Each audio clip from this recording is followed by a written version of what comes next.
Testing, testing, testing.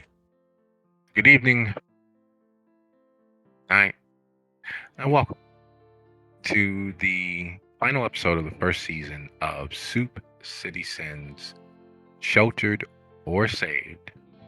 Tonight's episode is entitled 1 Year Ago from Next Year's Tomorrow. When we last left our coterie of players, they were in a dilemma. Hestia having utilized the last bit of the reserved Vitae to seek to awaken Anand. Theo lying torpid, less than 2 feet from where Hestia hovered over and prayed for Anand. Miriam and Aaron dealing with their own realizations as to what was at play. We'll be picking up shortly thereafter in the present now of this group of kindred. And we hope fervently, as always, that you will enjoy what we bring to the table. Thank you.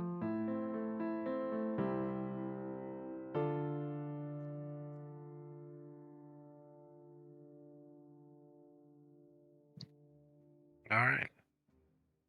So, with all due further ado, with all due reverence and appreciation for your talents, your time, and your investments, I'd like to say thank you all. This is, without a shadow of a doubt, the season finale for Soup City Sins, Sheltered or Saved. Tonight's episode is entitled 1 Year Ago from Next Year's Tomorrow.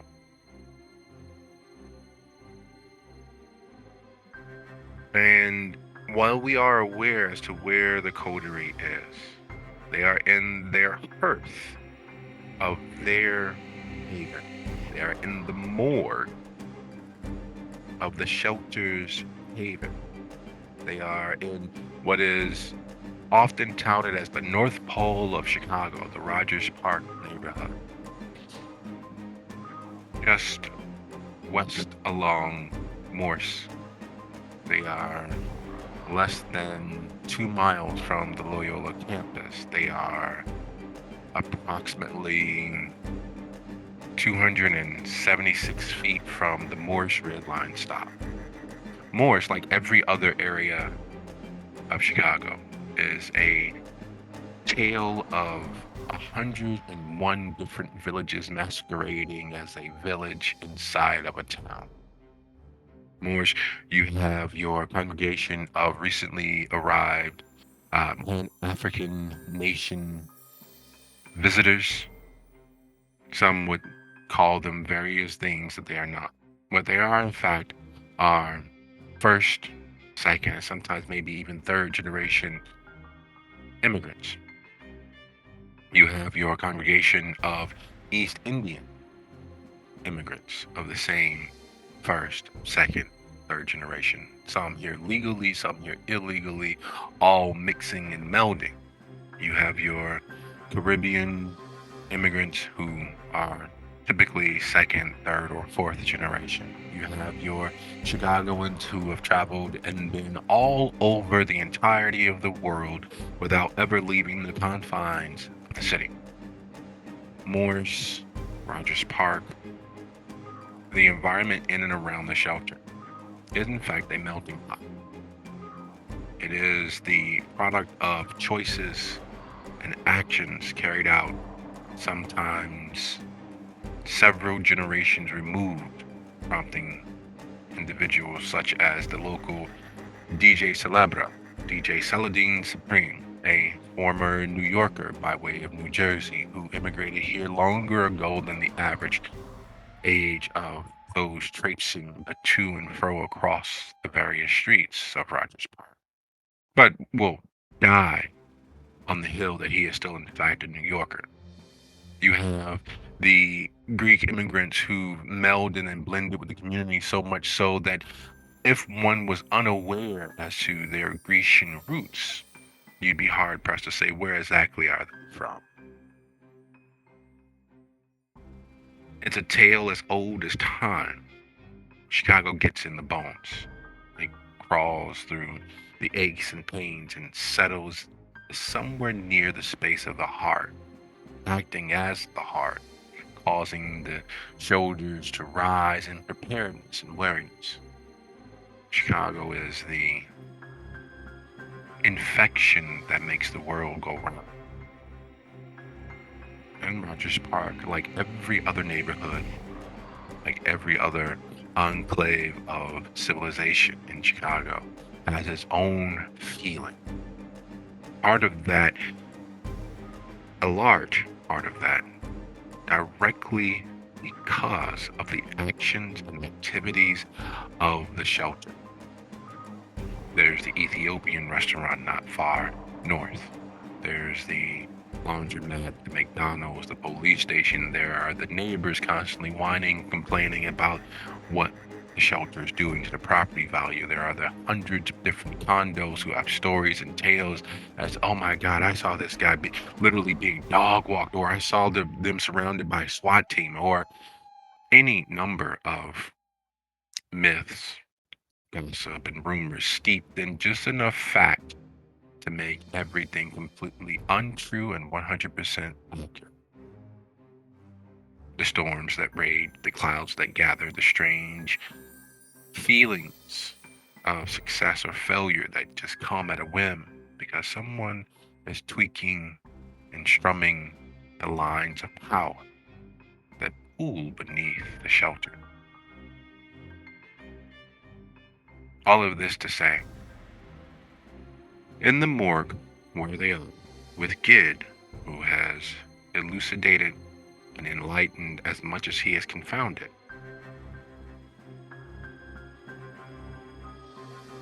I'm on the roost. Anand, sputtering and coughing, her eyes flinging open as if someone has opened the gateway to hell. Blood soaked the veins and vessels of her eyes, swollen and engorged with the stolen blood, the very fine vintage that Hestia poured down her gullet. Gid looking avariciously at Anand, because even in her destroyed state, even in her damaged state, even in her newly risen state, she is quite an attractive young lady. There's a certain vibe, a certain savoir-faire. And as that unfurls and happens in the offing, in the small spaces between one word and the next, Miriam, Aaron, and Hestia, by extension, even as she's keeping herself bodily aware of Anand and assuring Anand's resurrection,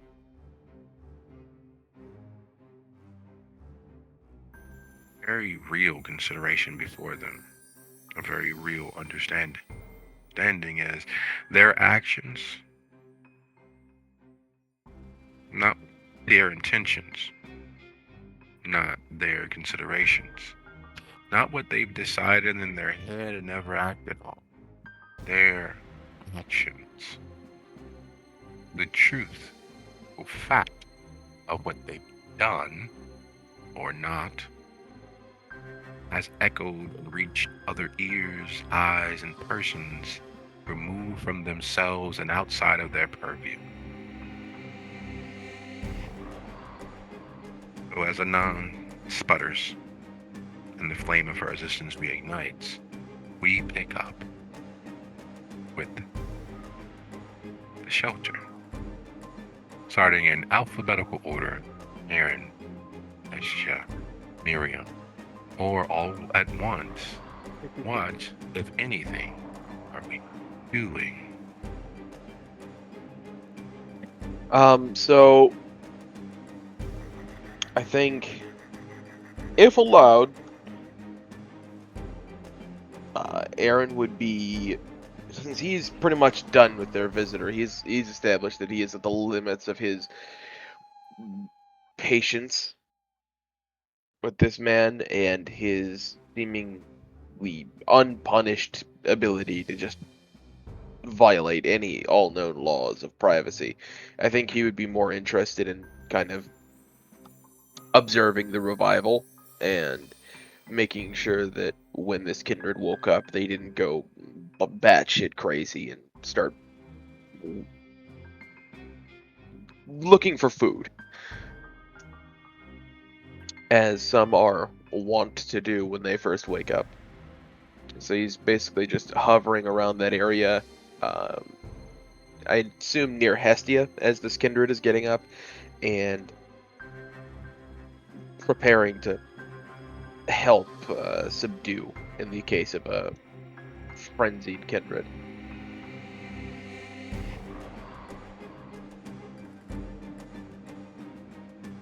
Just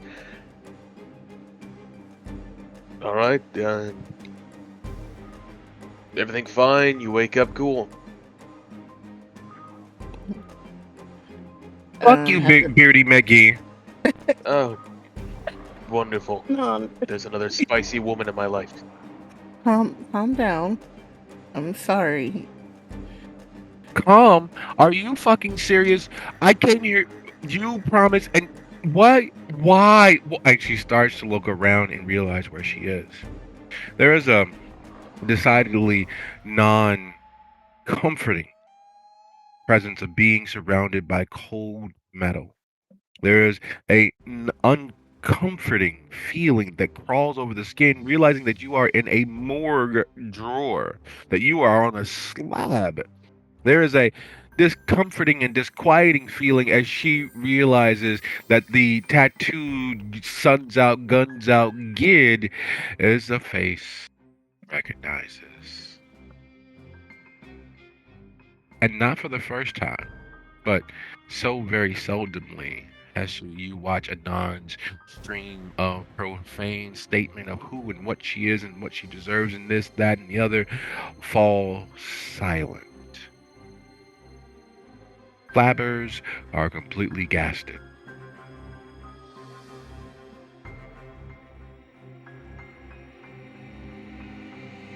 Uh-oh. I think there might be some kind of defect after the wake up. Hello, are you there? I take it you know them. Oh, mother. And she hops up and off of the slab, crossing the distance, throwing her arms around Gid. You dirty, ugly motherfucker. Well, at least one of us appreciates him.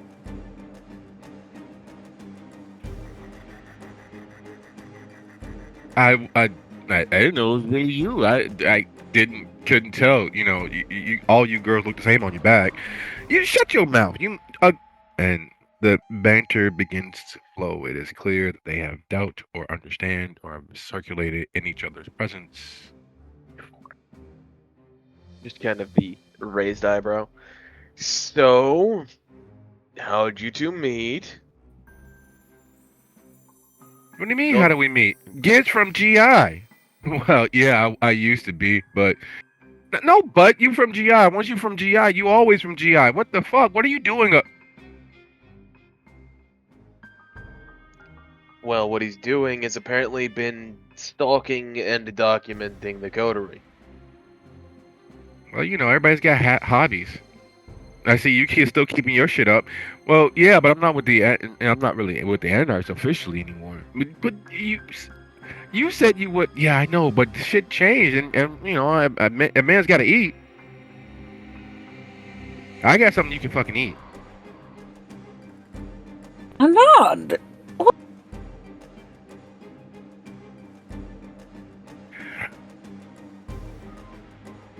Okay, sorry.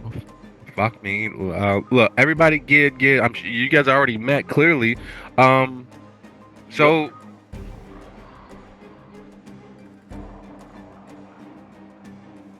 So, What the fuck happened? kind of gestures to Hass and Miriam to continue that line of dialogue.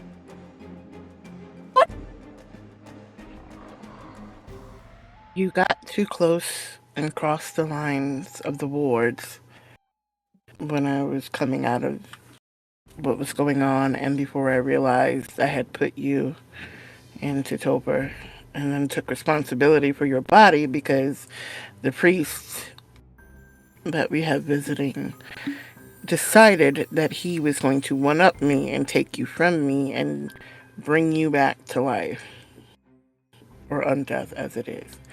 But I knew it was a trap, so I decided to keep you with me until I could bring you back, which was just recently. Oh, so you're the one that put her under. It was an accident, and that's why I was warning Miriam about what could happen when you get rid of the infection. They had me under warding, and she is my acolyte, training to be a higher level magister, and they, through whatever fucked up reasoning, put her in with me, and they know they shouldn't have. But I can't argue with them about that now. All I could do was fix the problem, and that's what I did. I focused on fixing the problem in the midst of all the other bullshit that just happened, including with Theo. Now, we also need a way to wake him up, but Anand was more important to me in that moment than Theo. Why don't you guys do that thing where you make your blood super thick and then just feed him that? Ain't no sense of having like no offense, dude, but ain't no sense like having the bottom like him show up and make shit uncomfortable. Like it's not really nice for people just to barge up into your space and make you uncomfortable and put you out. That's not, and that's kind of like that thing. That's what they do. I'm still very glad that's how you see us. Dude, after what you guys did to Tobolowski, him Yeah, fighting for his life, that's just saying. Like I would never just barge up into somebody's place and make myself at home. Like, but whatever works for you guys. There's the deadpan stare of unamusement before he just kind of slowly flicks his eyes back over to Hestia. It's up to you. Do you have the means of doing whatever the hell he's talking about? How the fuck do you know that, Git? I'd be knowing shit. Like, I can't drink I anymore. told.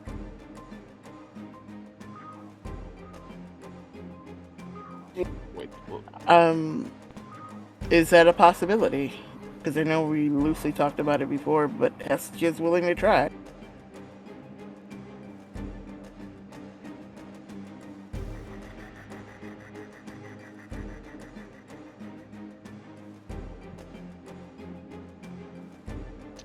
Also, from Aaron's baseline intuition, when he says he can't drink anymore, I'm assuming he's talking about alcohol, right?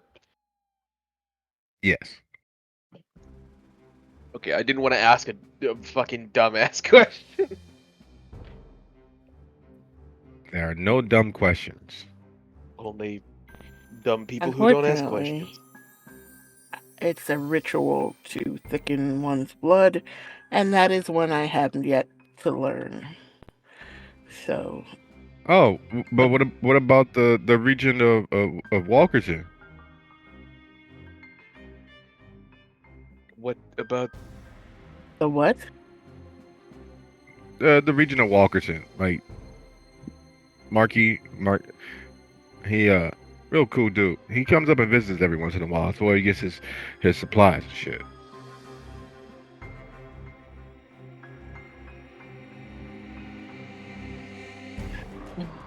Do you have a way to reach them? Maybe I can talk to him and learn from him or something like that. Granted, learning rituals is fairly time intensive. It's not like we immortal or anything. Yeah. And he pulls out his phone, swipe, swipe, swipe, swipe, swipe, swipe, swipe, swipes. Nothing's happening on the screen. Nothing has lit up on the screen. And he snaps his fingers. Oh yeah. And he warms himself. You see him visibly become pinker, brighter. Blood bate begins to flow underneath the surface of his skin. And then he swipes. Alright. So region. Okay, yeah, there you go. Here, copy that number down. And he turns his phone towards You, Anon, and everybody else. Yeah, this might be odd to say given present company, and also slightly biased, but I'm a bit more comfortable bringing a outside element from the Banu Hakim into this than an outside element from the Tremere. That's just Clannis. Yeah, what the It fuck is. you mean by that? You got What? two Tremere who clearly, you cool with. Yeah, But that's that's why I said outside element. As far as I'm aware, well, you're yet to be seen, but she's alright. The other ones that I've met have not exactly been a pleasant experience. They were a little rude at the Chantry House tonight. well, what'd you do to make them rude? I existed. Well, then stop that shit. I'm glad that you have such confidence in my ability.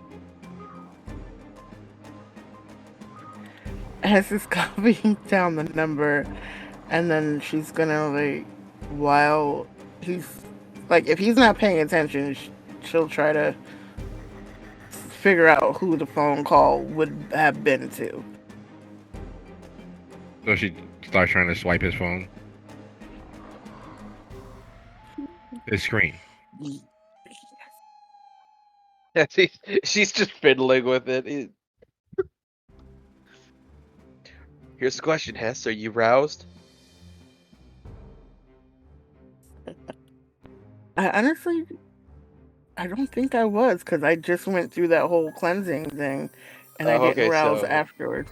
Yeah, so swipe, it wouldn't work. But she could just Swipe, snatch it swipe, at any time. swipe, swipe, swipe, swipe. Nothing's happening. And relax. Everybody's coded. You don't know who's who anyway. And he puts his phone back in his pocket. Check, check. Yo. Yeah, you Yay. know him too? Mike doing I alright thought you on it? would.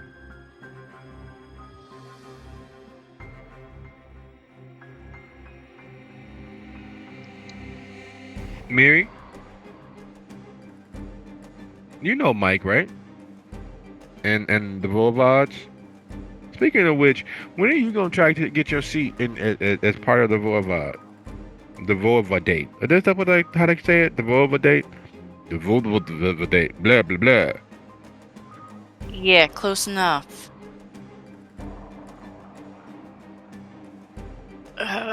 And why would I be seeking a seat? I'm still a baby. So's my ass, but I can take a seat every chance I get.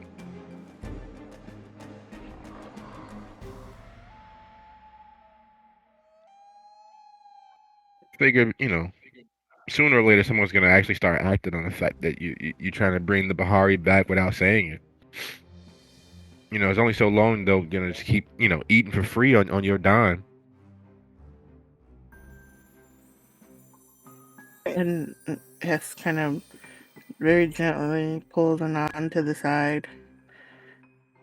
Okay, girl. I know you like this one, but you can see how he's a danger he good to me people. and my coterie. How? He a little nosy, but Because he he good knows people. too fucking much. Who don't know too much about you and y'all and what y'all been doing? Y'all was set up from the very beginning, from the way I hear it. It's funny that that guy, that soldier dude you had looking out for me. The shit that he let slip.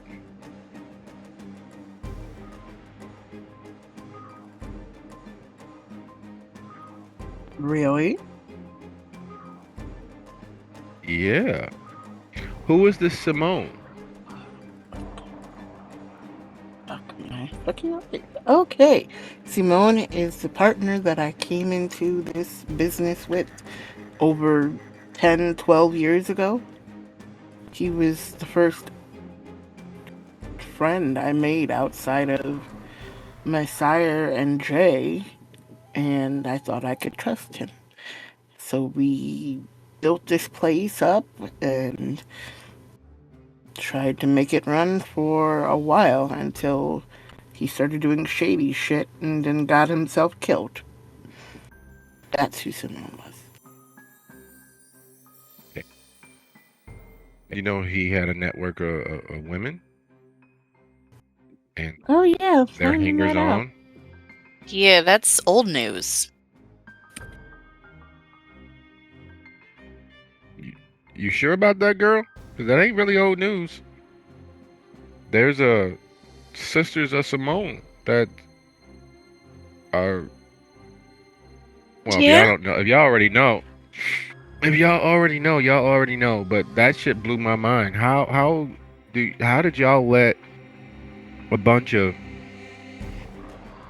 blood dolls make a network of business associates who pimp out lesser members like a pyramid Ponzi scheme and collect dirt on kindred?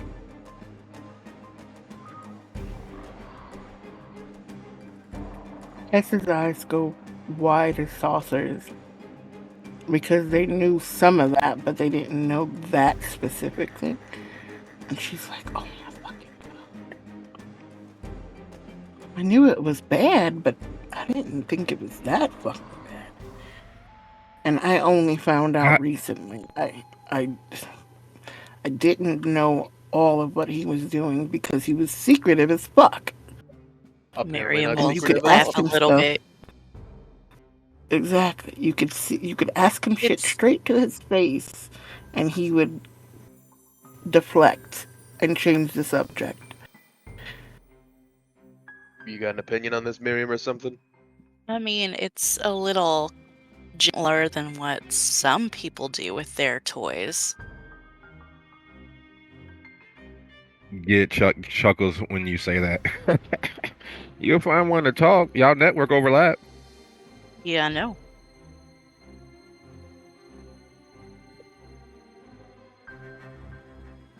Speaking of which, you ever gonna help me get this John Paul? I know it's gonna grow out when I mend, but it'd be nice to have one in. I got a hot, not really hot at this point, but I finally got an invite to the SOS network, and I could really use the extra help. The SOS network. Sisters. Sisters of Simone. Oh, fun. You nasty. You really going to? Fuck yeah. Fair trade ain't never theft. And how else do you think the Toreador have been getting as much information as they have about everybody else? Y'all started it. And he points directly at you, Hestia. Y'all went around, let everybody know that Brett Stryker I had didn't know. everyone's haven. Yeah? Because he Y'all had a did. choice. And y'all didn't do nothing about it in damn near 5 years?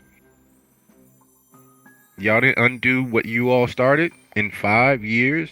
And he's become everything officially, including the Harpy, and built the Imperium network, and constantly getting more and more dirt on everybody? Look, I didn't see y'all And you fighting worried fucking about what I know. werewolves. Because only an idiot will fight a werewolf. Them lupines ain't Well, nothing to it's not fuck like with. we had a choice. Well, you always have a choice. Exactly. And I don't see, even though you short as shit, I don't see your feet not working. You can do that whole little cartoon thing where your feet start running before you start moving and get a lot of speed behind you and then take off. I bet if you did that, you'd be super fast. She's already pretty fast. You wanna See, punch it me works, on don't the it? kneecap.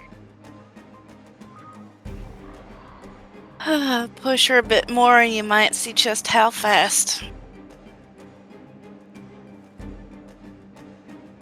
I'm not pushing. I'm just saying, being fair trade ain't never theft, and being as everybody already know your shit. I figure it'd be fair and good to let you all know what somebody else already know. That way everybody's on the same page. Speaking of same page, do you have your piercing tools here? Not here. But you can hook me up with a John Paul, right? I mean, someone can, certainly. It's gotta be you. Like your artwork is off the chain. Between the little sketches you do when you think nobody's paying attention to the stuff that you actually do on skin, like a good melding of those two around the piercing to kind of highlight it. I'm thinking like flames, but instead of flames, like it's blood splatter with that's on fire, like flames, but like the blood is like nitroglycerin causing this huge backdraft like a rocket. Alright, so on more productive news, what's the plan, Hestia? We talking to this regent?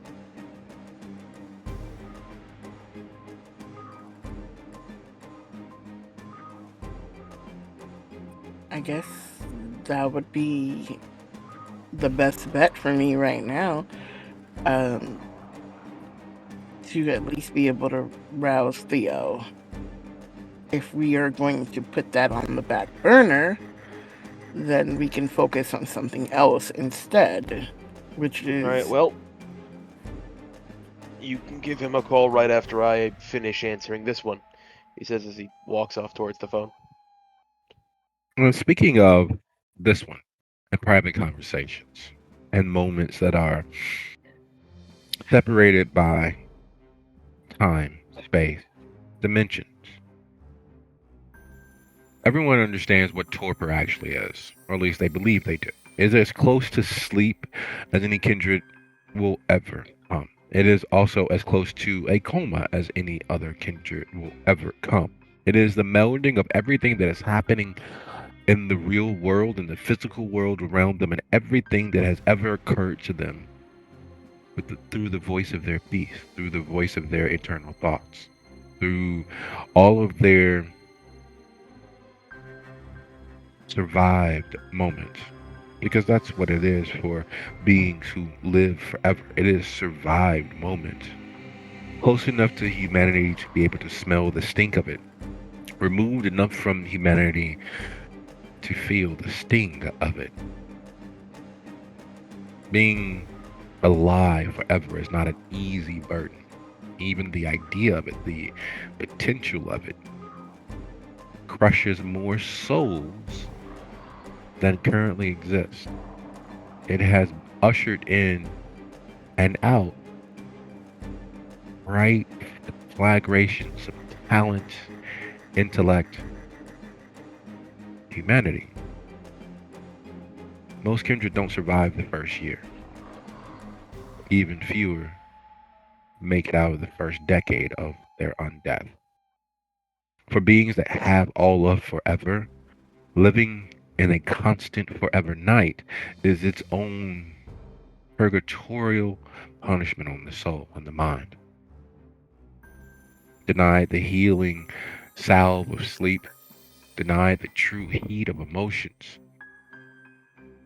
and constantly stung by all of one's own intrusive thoughts, all of one's darker moments when you can't extend the milk of human kindness to your fellow viral entity, when you can't tolerate the presence of your neighbor because they are as close to humanity as you might ever come, and also the glaring reminder as to how far you are removed.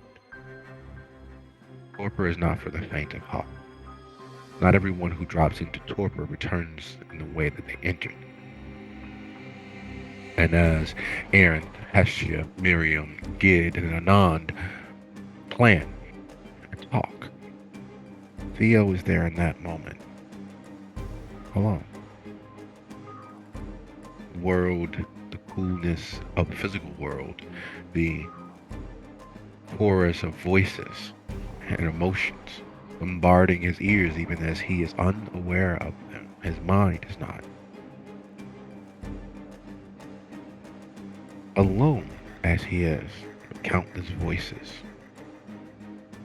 watching the moments of his life. What is the moment where Theo stopped being Theo?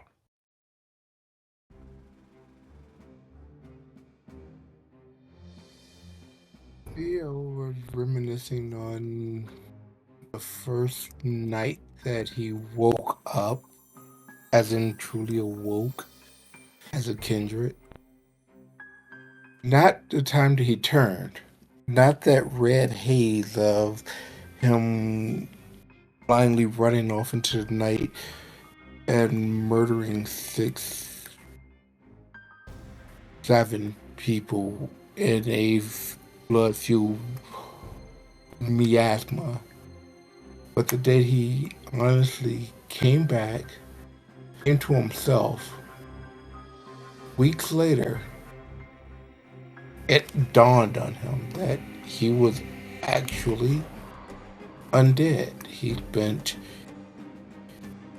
days doing different searches, Google searches, dark web searches, on anything kindred related to understand what that actually meant, because it was more than a disease, more than a lifestyle change. So he wasn't goth, he was actually kindred.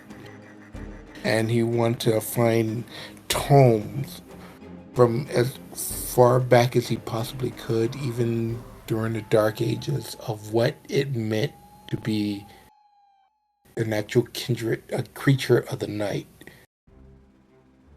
It was almost like a mild insanity that gripped him, telling him he had to look more. There has to be more information. This can't be real. There got to be something else that's not being said. Got to be a change. There must be a way back. There must be something. He hadn't actually accepted being kindred yet, but he knew that he was kindred. He's going through that period of hysteria in his head. How did he feel finding absolutely nothing factual? From the having to count grains of rice to seeds to the sign of the crucifix to garlic, running water, the inability to eat. He could still eat. He'd puke it back up, but he could eat. Tasted like absolute shit, but he could eat. He could breathe or stop at almost seemingly by his own will. The fact that there wasn't any actual factual information. How did that make him feel?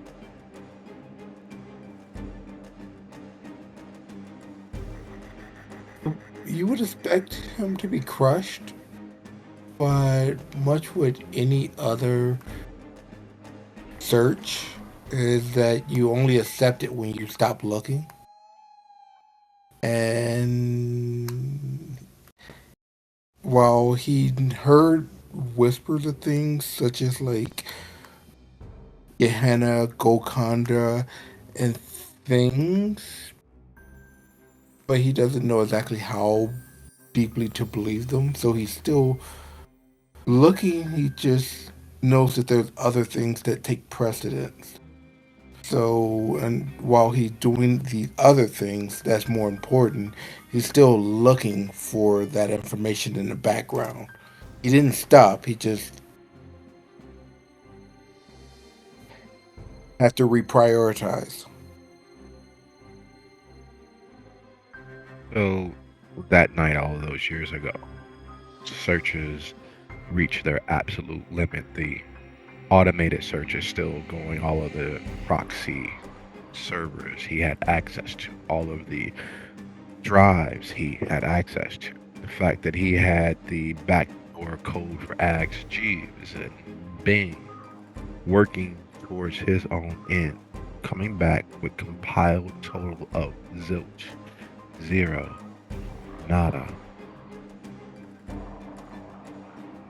He kept flying. He kept pushing. Kept attempting to find a digitized way forward. As paranoid as he was, as paranoid as he is, living alone as he did, secluded, isolated in his hermitage. His door opening, not unlocking, not the series of click, clack, clench, slams that one would expect with the number of locks he had on his doors. His door swinging open, almost freely. His face lit by the LCD liquid quartz light of his screens.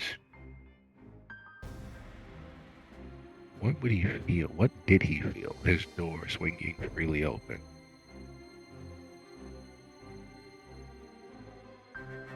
In the moment that he would hear the door, which is problematic because much like his computers, his doors were well oiled. Computer was oil cooled, so it shouldn't make a sound, but the sound of it opening, not the movie theatric screeching as the door opened, but it actually the air pressure changing as the door opened would flood him with a good bit of fear. Not that he could do much, because if someone old enough and powerful enough to know where he was and could touch him, he would know that his life is pretty much in danger. Granted, he would not be willing to go without a fight, so he would pretty much grab his knife and be willing to swing, but he knew he would have to get away from the light source so that he can fade into the dark, into the shadows. So if anything, he would grab his knife and throw himself to the side away from the glare of the screens so that he could be covered in darkness and hopefully get a good chance to see the person who opened his door. So at least he could lay eyes on him before whatever happens.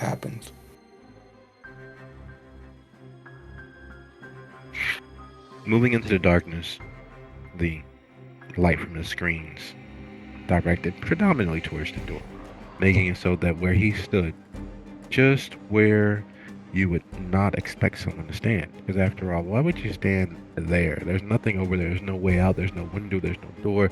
You place your back against the wall, yes, but you've also pinned yourself in. At least that's what a paranoid person would think. Someone who maneuvered in that mindset. And as she entered and moved directly to your rig, click-clacked and entered in. What you didn't think was possible, considering it's your fucking rig. An administrative code. An actual kill switch. Shutting down the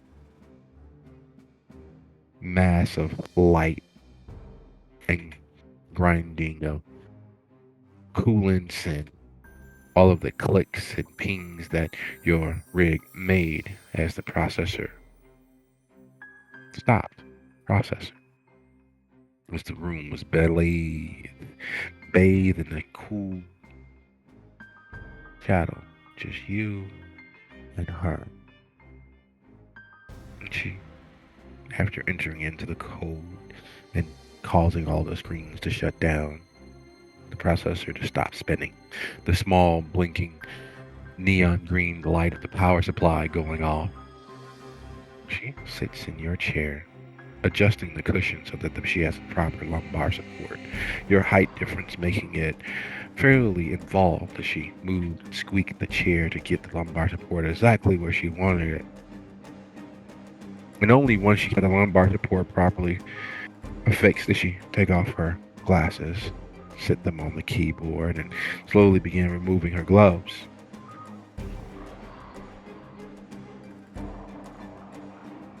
Do you know everyone believes that Theodore Roosevelt himself invented the teddy bear. That's not exactly what it was. It was originally an insult. A pocket bear, a fierce, wild animal that couldn't harm even a child. They were making fun of him. And in doing so, forgot what sort of a statesman he actually was. He took them mocking him as a feather in his cap and claimed the teddy bear wrote.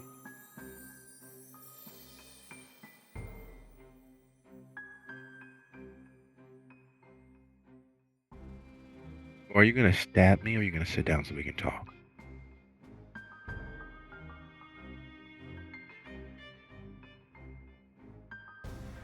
It depends. Who are you?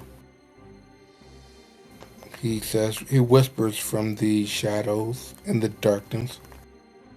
No, it doesn't depend at all. My name doesn't mean anything to you. Your name, well, means very little presently, but that could change with a little word. So are you going to stab me or are you going to sit down so we can talk?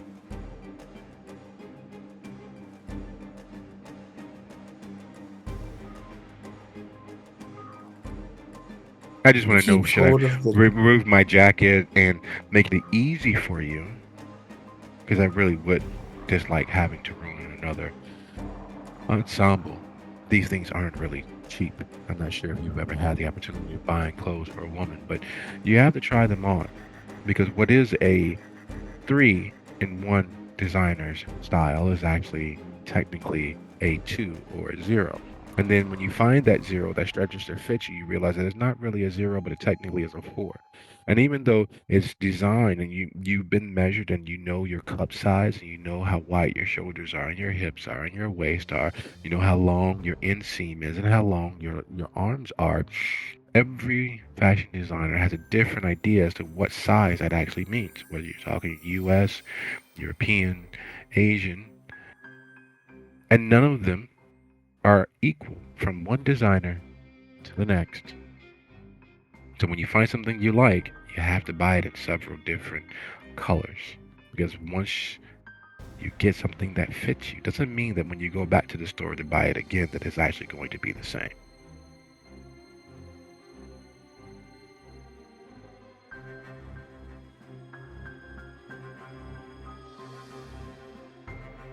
He pulls up a seat, still holding down, still holding his blade. You know, in the grand scheme of things, that's not going to really do anything, right? It makes me feel better.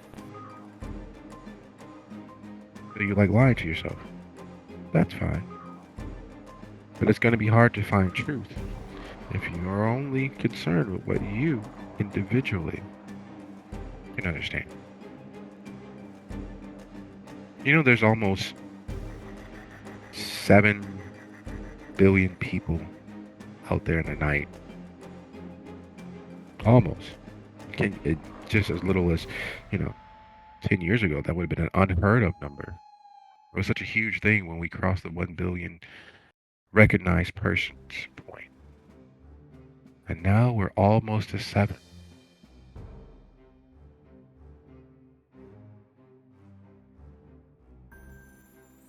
Do you like this computer thing, huh? He's fairly decent at it. Can you believe that one day these things are going to be so much more powerful? Do you hear that they cracked the terabyte? A terabyte of data. You can store the entirety of a person's soul on that. The entirety of it.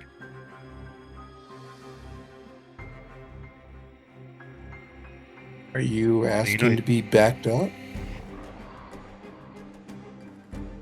No, I get enough backing up most nights.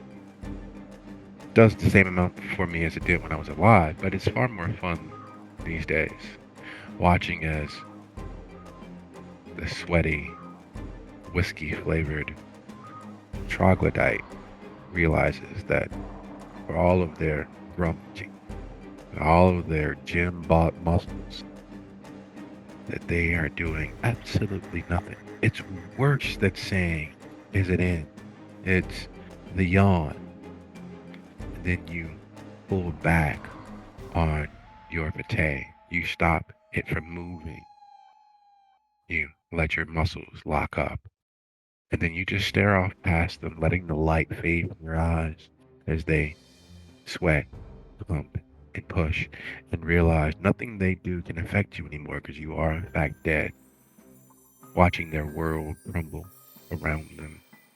Because as many times as you've shown them over the course of the evening, many times as you've shown them over the course of the last few minutes, that you are, in fact, a very real, actual, dead thing, that none of their concerns really matter. They fail to believe it. They buy their own illusion, and they go along with their own illusion to the exclusion of everything else until that moment, right when they're nearly, absolutely close enough to the mountaintop to taste all of that crisp, clean air, just go dead. Never seen someone jump so high and nearly tear their appendage off to get away from everything that they've been chasing for the last several hours, last several minutes, what they spent the last few seconds plumbing and seeking depths that they have no way of fathoming. It's a great and beautiful thing, stripping others of their illusions, getting them to understand the truth of things. It's not easy, it's not for the faint of heart. But truth, not just perception of it, it's the only thing that we're here for. It's the reason why we have the time we do. You know that old adage, there's a fool born every minute. Are you a fool, Theo? I'd like to say no, but we're all fools at one moment or another. There's a Christian idea that a fool has said in his heart there is no God. That's a good quote. But instead of God, because it has so many connotations, a fool has said in his heart there is no absolute truth. Because that is what God is. Everyone would like to believe that God is love, that God is a vengeful thing, that God is the creator, God, blah, blah, blah, blah, blah. God is absolute, unbridled fact. The way you cut it, no matter how you slice it, it's the truth and the fact that everyone will deny, everyone seeks to hide from, everyone seeks their own illusions. That's not how I see it.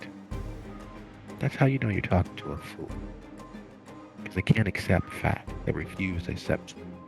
It's all about their own individual, illusory perception. I thought you weren't a fool because you deal with zeros and ones. You realize that either a thing is on or it's off. Then you can use on and off to say all sorts of things, but it still comes down to the same thing. On or off. Is your third eye on or off, Theo?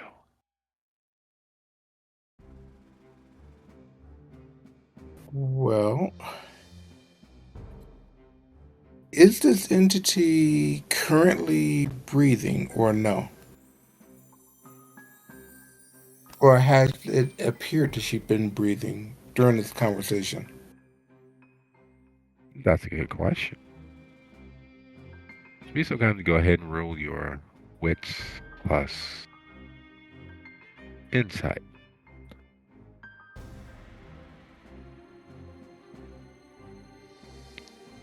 As you refuse to answer and stare at her and intuit the last few moments, as you seek meaning of your own design, there's a devilish, all-knowing little smirk dance across the corners of her lips.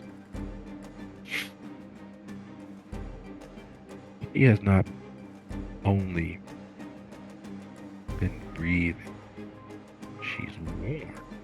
You can feel heat wafting off of him. There's the annoying scent of cinnamon on her breath. Whatever perfume she's wearing has a underlying hint of hair, or maybe it's persimmon, something slightly tangy but with sweetness behind it. It's like that yellow gold barbecue sauce you tried God knows how many years ago that was started with mustard instead of the usual ketchup or molasses and tomato puree. There's anise seed somewhere mixed into all of that, adding this spicy, tangy hint of sweetness. Then there's the clothes, designed to maximize her curves, designed to draw attention to how buxom she is, how well-rounded her hips, how svelte her ankles are, how lovingly sensual are her fingers, and those dimples there at the corners of her lips, her eyes twinkling with some mischief of unknown origin. And them being all for you takes a second for you to realize that they're lighter than others that you've come across. You've been before those with blue eyes and green eyes and hazel eyes, and you swear it was gray, but you couldn't really be sure. Maybe it was just the fact that you were drinking that night.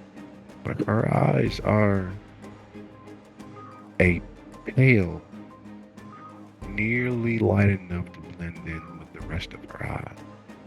It's not white, not gray, it's not green, it's not blue. It's almost as if her eyes are absorbing the colors around her, and you're getting a strange conflation of all the colors existing in a similar space, but on such a light pastel that discerning whether they're more gray or green or blue, maybe it's a little purple mixed in there. It's hard to discern. But her eyes, her gaze, her intentions are all you.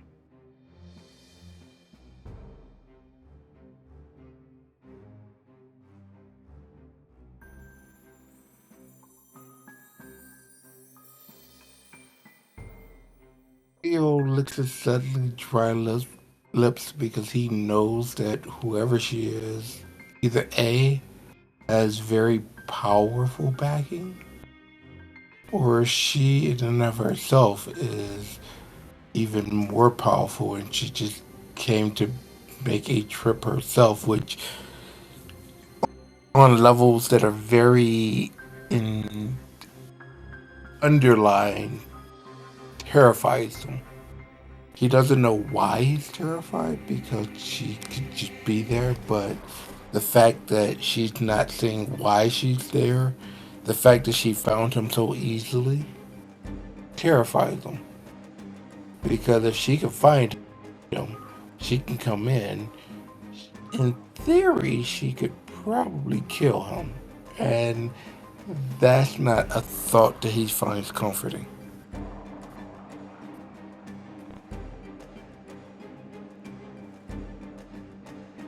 And the fact that she won't give her name or give any information about herself kind of about what he imagined someone would do if they were about to do some wet work, because you never know when there's a listening device. He turned off the computer so there's no cameras available. So in his thought process, he's thinking that he could be truly, truly screwed, but there's not much he could do about it. Not in this instance.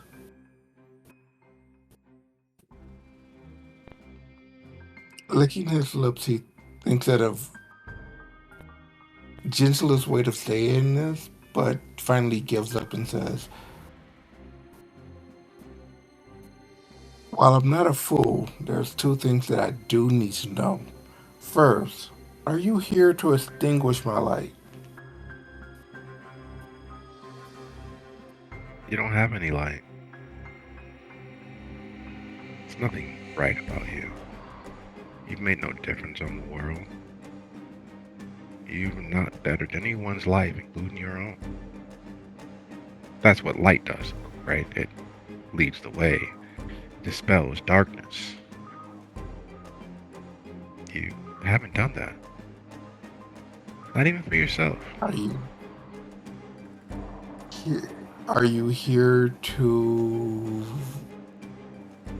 become a light and lead the way and lead me out of darkness?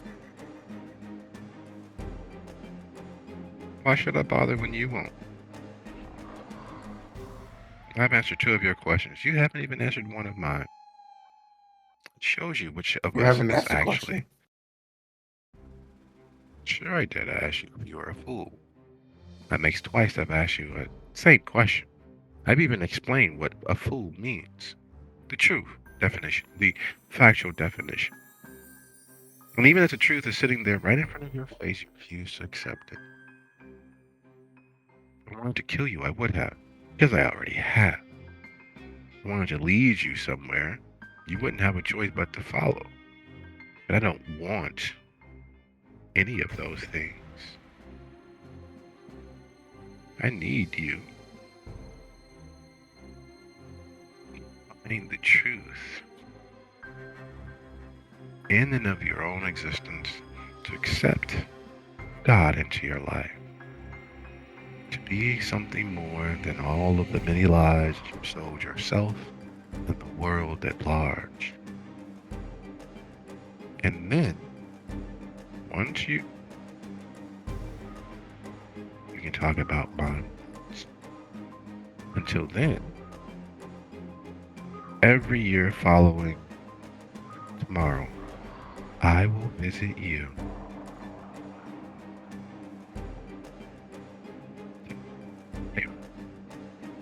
That you almost care about.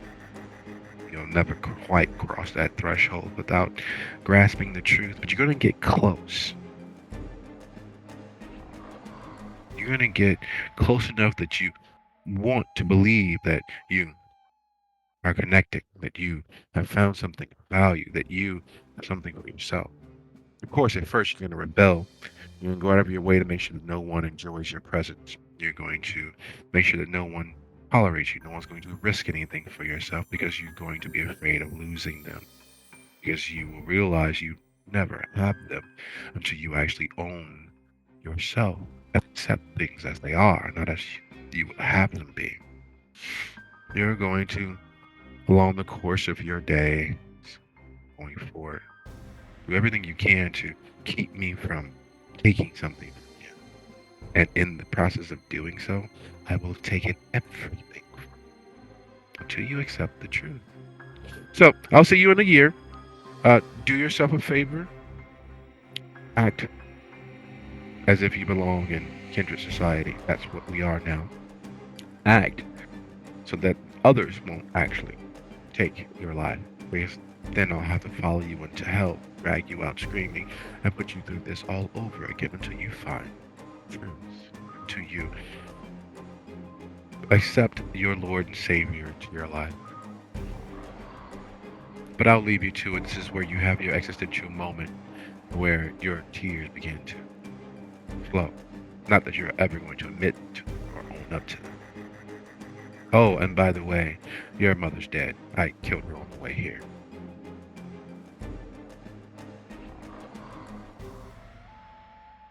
During is the first time that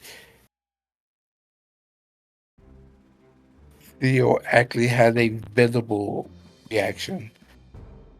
Extremely visceral, but it's the first reaction that he actually showed outwardly that anything she said had any impact. What do you mean?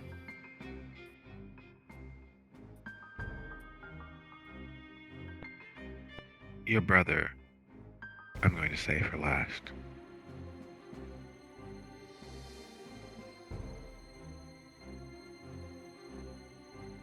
He has such a lovely girlfriend. Shame what's going to happen to her next year.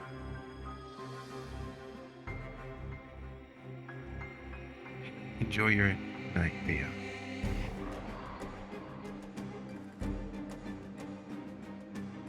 He stares at her with the heat of 1,000 suns as he just watches. Not sure what he's going to do, but planning. Memorizing every contour of her face. Every iota.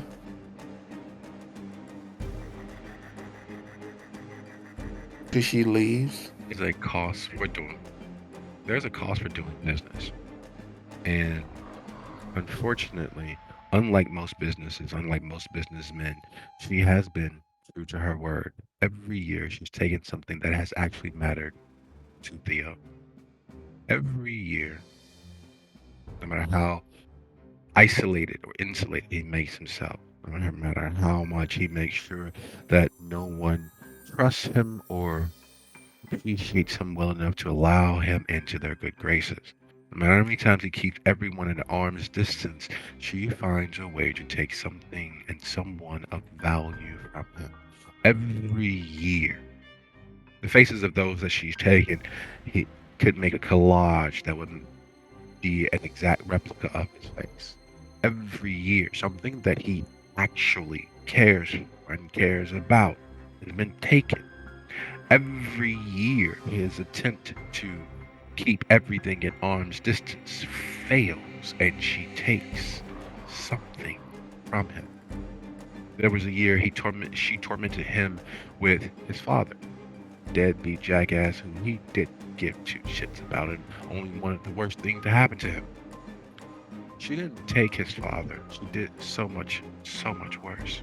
She embraced his father, gifted his father a fortune, and his father, every couple of months, reaches out through the kindred pipeline, sending him messages of, come on down anytime you like. Got all this land, all of these donors, all of these. It's so easy getting ahead in Kindred society. There was the year his first boss, who he actually liked, who taught him the ropes of several different trades, struck by a hit and run driver in the hospital. On camera, she managed to get to them. She managed to save him.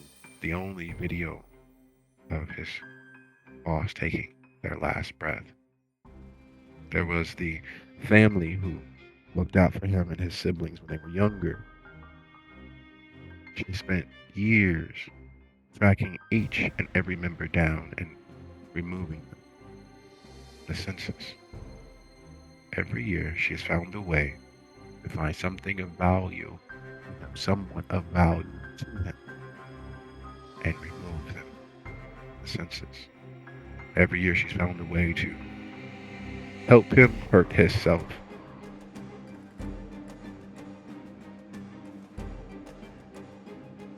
And in the darkness of torpor, he has the opportunity of reliving each and every last moment with her, under her care, under her tutelage, over and over and over. And speaking of over, we are 39 past the hour. Let's come back at 49 after and hit the ground running. Heck yeah.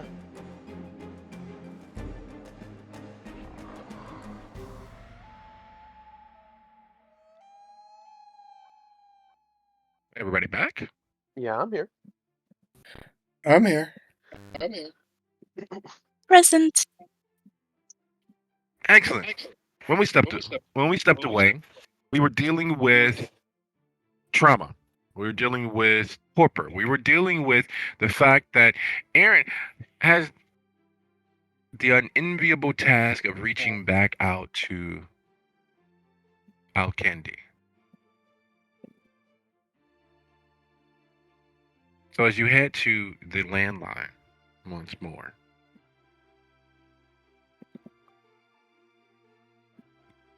get there is unsettling.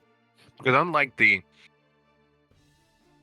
vibration, the beep, the electronic chime, and various other sounds of modern phones, it's an actual two bells being pealed. as you make it back to the landline, there's an actual ring instead of the usual sounds of phones these days, or the absence of the sound of phone these days.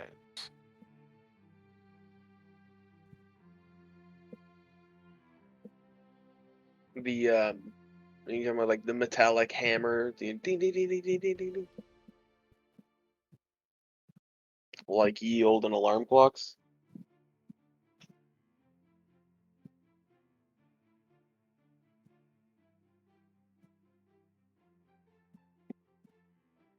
And as the phone rings, and Hestia, Anand, Gid, and Miriam are several score of feet from you, do you bother to answer, or do you try to send in the voicemail?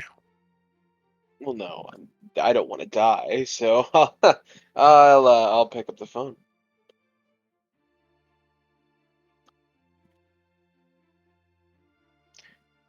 Aaron, Yeah. Aicha and her retinue are at shelter now. They're in the lobby. Would you be so kind as to retrieve them? Absolutely. Anything else while I'm here? You should probably. Well, I'm sure you'll work it out. You have yourself a lovely night. Of course. Just clicks the phone. All right. Hestia, are you needed for anything right now, or do you think you can come along with me?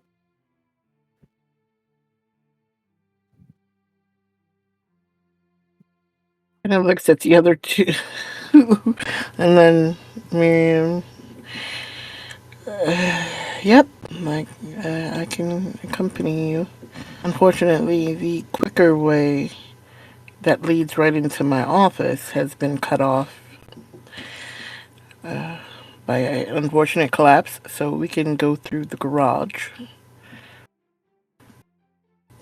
That just gives me That'll be some time to quicker. explain a few things, so that works for me. Okay. She looks at Secondus and Gid. I assume you two are going to be okay here by yourselves.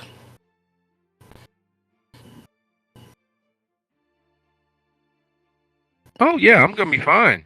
Not you, Gid. I think she's talking to, and Anand points to Miriam.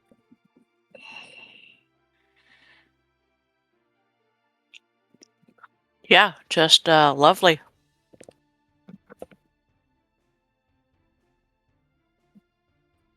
Okay, perfect. And she will lead Aaron as close as she can to the parking garage entrance and have them go out the parking garage and into the front door. As they're walking along, Aaron's just gonna kind of, Hestia, are you? I mean, this seems a little redundant to ask, given what you guys have gone through, but are you good at any particular form of combat? How do you protect yourself? He gives him a very soft smile and slowly pushes up the sleeves of her coat. And there are blade sheaths on her wrist on both sides. That and being fast as fuck. Good, good, all right. He says as he's kind of unholstering his revolver and pops the cylinder out, checks its load, cycles it, and pops it back in before holstering the revolver. I just needed to know before we get about what's going on. Am I going to need to defend myself? Am I going to need to protect the shelter from these people? Who knows? I just felt like it was within the bounds of my obligations that I could let you know I don't exactly have any forewarning about what these people are here for. Okay. Now, on a different note, what do we want to do about Gid? I know Sagin dislikes them. Miriam won't lift a finger as far as it would harm the hair on his head. We have to be the practical ones. What do we want to do? Honestly, I want to put him in the ground or use him. He says he kind of clears his throat. I Mm-hmm. I don't So think if we can he's figure out a way. safe enough to. I don't think he's safe enough to run around without a leash. And um, because I know that you all mentioned the name earlier as on your list of not friendly, Aisha is the one waiting for you. In case that alters your Oh, understanding of the situation. lovely. Lovely. Mm. As for the Gid issue, I'll do it if you don't want to, or if you don't have plans on using him. Well, I would love to use him and figure out how best to do so, but he, the fact that he knows so fucking much and so goddamn sneaky, that makes me worry. I mean, it's pretty But easy, isn't then it? Just bond them. I'm a Tremere. We can't bond other fucking vampires. If you I could, was meaning use Miriam. she would not go for that again because it requires hurting him somehow. She has got some very strange lines.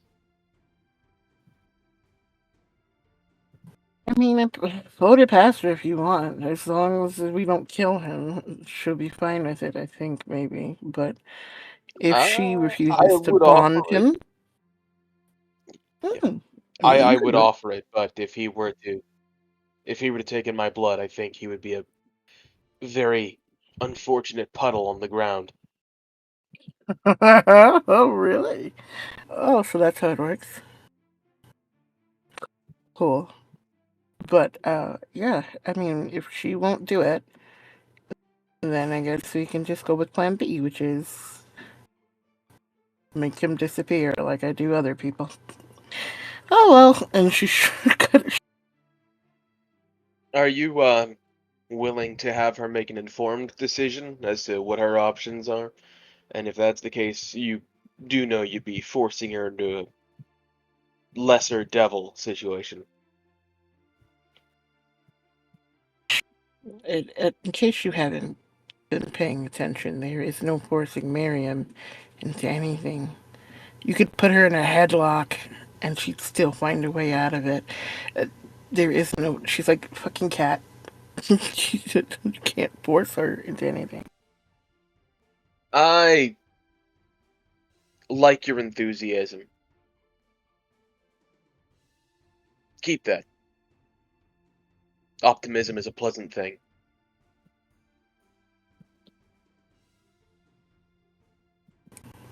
Like I said, But I don't like doing more harm that's necessary, so I wouldn't be trying to force her into doing it. As you said, though, we can float it by her. yeah, well, he can float it by her. Like, hey, so we really don't want to get rid of him, but it's only one or two. It's only A or B, and if you don't choose A, we're going to have to go with B. Honestly, I think it would be kinder not to let her know what B is and just make it quiet. Still curious as to who the fuck he was going to call, so we should probably find that out somehow before we do anything. But, yeah. If I had a singular fucking moment to catch my breath tonight, I'd be able to put some work in on that. But unfortunately, there are so many pop-ups tonight. Speaking of pop-ups, Yeah.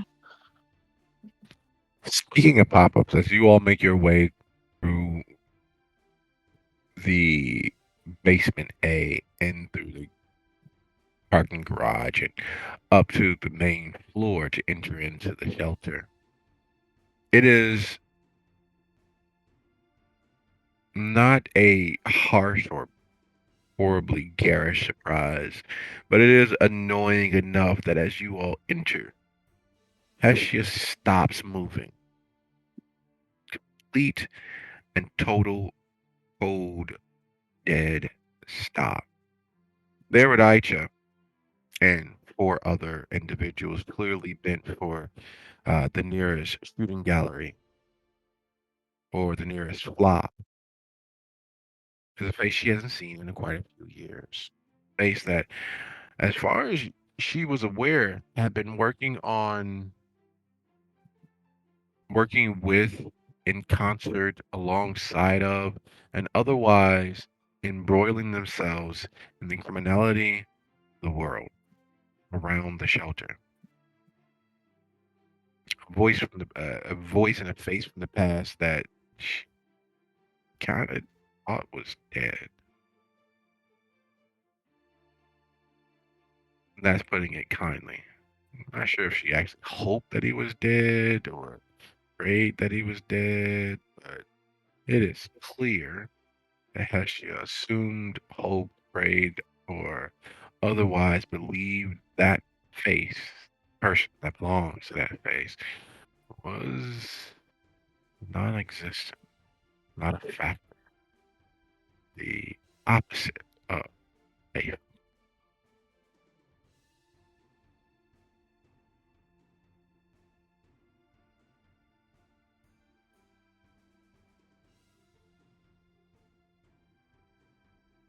Oh, that's fun.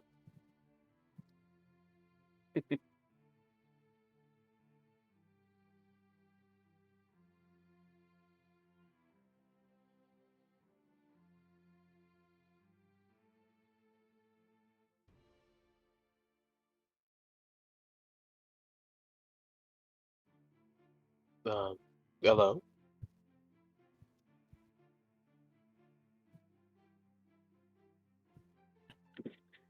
I don't I don't understand. I He shouldn't be here. He doesn't exist. Why is What do he you mean by that? here?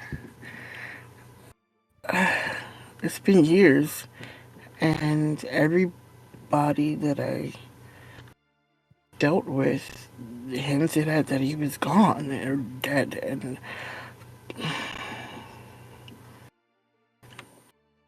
I, he Don't shouldn't be. trust the words of others. And as you draw closer, he whirls around with that uncanny peripheral perception that gunslingers of old once had, and his face literally splits in half with the brightest, toothiest grin. Ah, Hestia! And he enunciates instead of Hestia, Hestia. His accent clearly from parts due south of the border, yet there's no denying the duster, cowboy hat. The wizened tan face is very much that of a cowboy of old, including the fact that he's wearing an actual hip holster, low enough that it could be drawn from literally the hip, tied around the leg, held in place, like he's cosplaying with actual period attire, redesigned for modern audiences.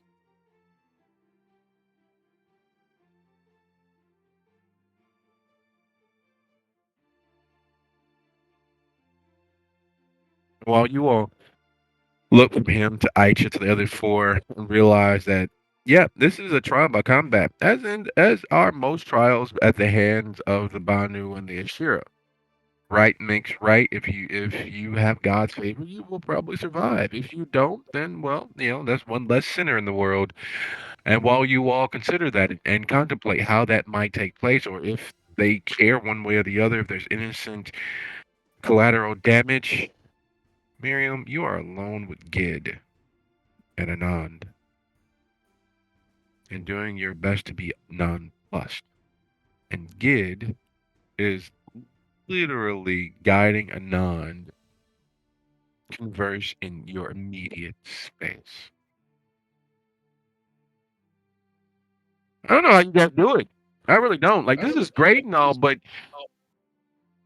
your individual suites upstairs are much kinder. I don't know how you spend so much time down here.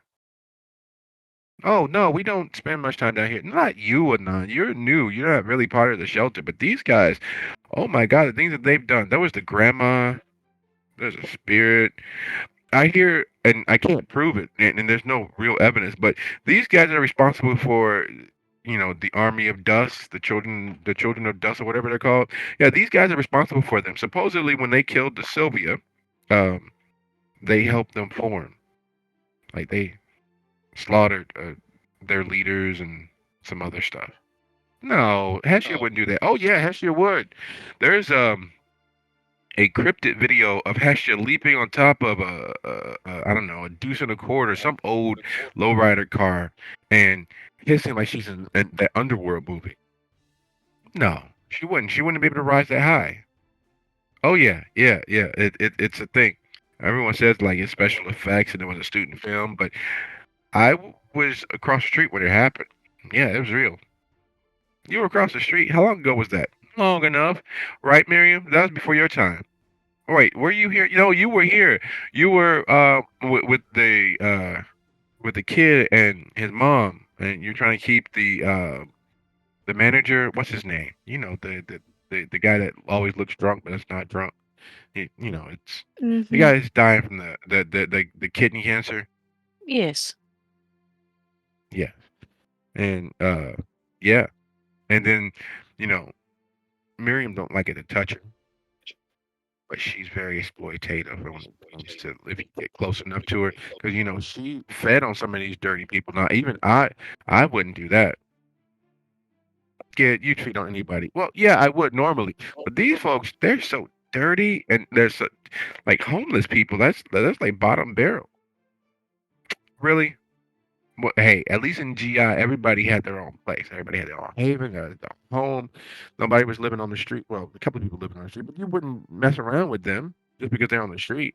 These guys, they're using all of the homeless people upstairs, getting them relatively clean off of the drugs and the drama that they're addicted to, and then using them for food. Right, Miriam? No. Really? Come on now. Let's be honest. We're all friends here.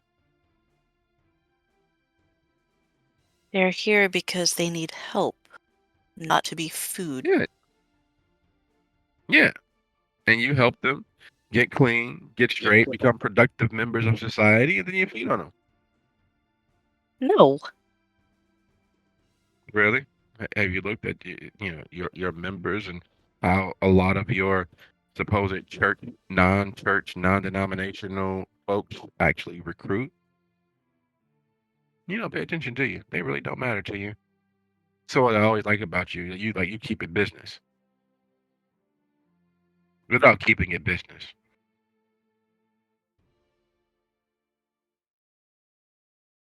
Business is important. It is. Speaking of which, are you going to like actually make an appointment so you can take care of my John Paul for me?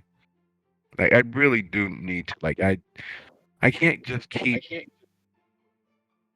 working bargain based because I could be making so much more money. The pater, she has a standing. Well, we don't need to talk about that, important. But just help a brother out. You help me, I help you. We both get something out of this. Because I know you don't really want to admit it, but you love the fact that I'm out there and you're never really alone. You have someone who cares enough to care about what you care about without making you the villain.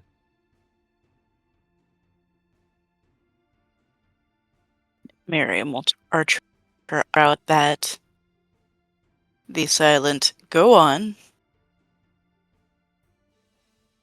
See, you want to be wanted. You want to be appreciated. You want to be chased after. You want your considerations carry enough weight that someone, anyone, someone important like myself, always come after you, always beseech you, will always allow you to be nonplussed. I complete you.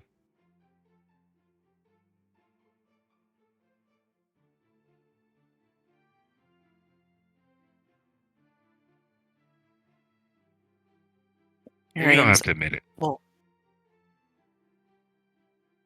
furrow her eyebrows. See, I get to do all of the things that you don't have to do. And you still get a chance to live vicariously. You don't have to do anything because I do everything for you. From sending the invitation out to making sure that your bartenders are just drunk enough at your parties, to making sure that your staff members, your waiters, your servers, they're inebriated and in love enough that they will continue working until their limbs fall off at time. I make sure that your guests are happy. And the only thing that I ask, the only thing that I ask, the only thing that I've ever asked is nothing. I don't expect you to do anything. I got your back. I've always had your back, but you know this. Anon looks between him and you. She doesn't want to, and she doesn't do it consciously, but she takes an active step back. Gid? Yeah, no. Relax. No, no, it's not like that. It's not weird. Miriam isn't like everybody else. Right, Miriam?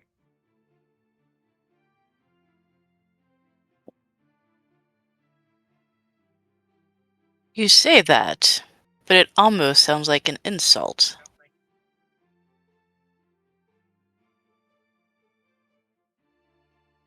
How is the truth an insult? You're not like everybody else. What goes on in your head is life changing. Entire kaleidoscopic galaxies of universes born and dying second by second, where the value of an unknown life is more important than all of them: the shelter, the Bahari, Baham. None of them really matter enough to affect what goes on in your head and your heart. And if they understood that, they could be okay with that, they wouldn't go out of their way to make you the villain. If they understood how different you are, how pure you are, the value of a stranger's life, the value of every stranger's life is more important than any of their petty little dramas and intrigues that they involve themselves in. Because the promise of life is worth more than all of the promises of immortality that they hold, because they haven't done anything with it. What about all the innocent people that have died because of them? The violence they wreak, the gunshots, the stabbings, the screaming, the running, the crying. If they understood the value of life and let the world move as the world moves instead of feeding into that chaos, they'd understand you more. They'd get you. Like I do.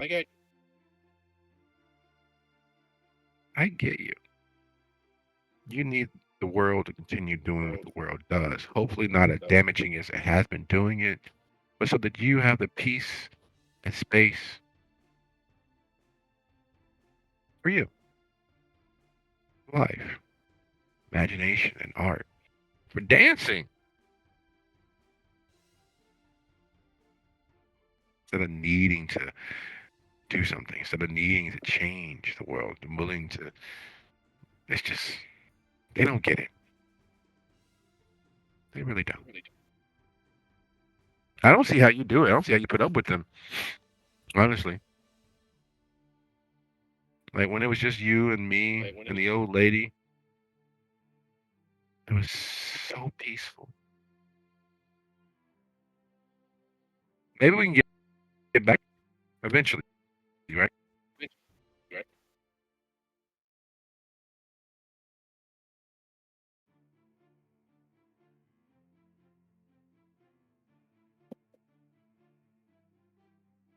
Miriam will just hop up on one of the metal tables and lay back.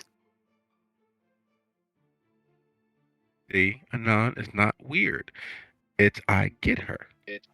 Like other people would be upset, no response, no anything like. But I understand. Having to Didn't you have do. a phone call you needed to make? Oh no, it was a text, and when I swiped, I sent it. I told you, I got you. We're good. We're already covered. In fact, well, no, we'll talk about that later. Maybe. I don't know. Anon, you should probably um leave. You should probably go to your haven. I know you've been staying here for the last couple of weeks, but you should probably leave and go to your haven. It's gonna get real bad down here real soon. What are you talking about? Well, you see, what they don't tell anybody is that when strangers come here, they bring all of their energy with them, and this is kind of like uh, a big pot of grease that's on and just bubbling, and the oil is frothing and what have you. And when new people who haven't put their blood into the place or haven't been welcomed by Hestia, it's like dropping ice into that big pot of oil. Except for the big pot of oil, it's like all the spiritual energy out there in the wild, and so that ice causes all of that oil to do what oil does when superheated and meeting ice, draws a lot of spiritual attention and energy. And they get used to it. They got used to it. Like I was, oh, there was this storm that wasn't really a real storm. It wasn't real rain, but it was such a heavy presence of spiritual energy and interaction on the other side of the veil that a lot of people got possessed that night. A lot of souls. And I don't want that to happen to you. I like you, Anon. Like we GI folks need to stick together. As a matter of fact, let me walk you out. I don't really want to be here either when that hits the fan. Mary, I'll be in because you have your hours for next week already plotted out. I'll probably catch you about Tuesday or Wednesday. Because you guys have a terrible habit and hobby of surviving all sorts of things. So I'll see you. I'll bring in my own John Paul. I got this thing. This one is slightly more curved, and instead of having the nice little stainless balls on the end to cap it off, they're these little barbed roses. They're not super sharp, but they're sharper than most people might expect the first couple of times. But no, it'll work out fine. It'll work out fine. You let everybody know. Um, I'll be around, and we'll talk then.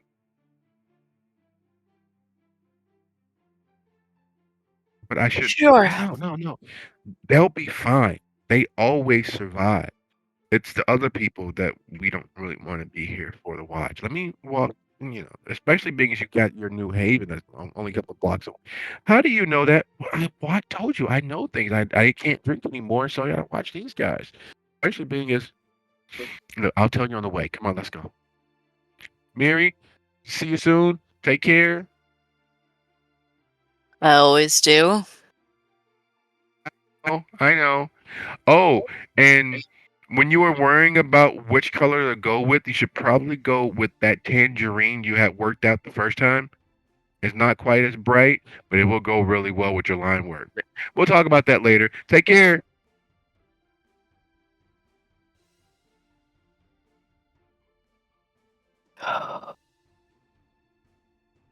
Deep breath in, slow exhale.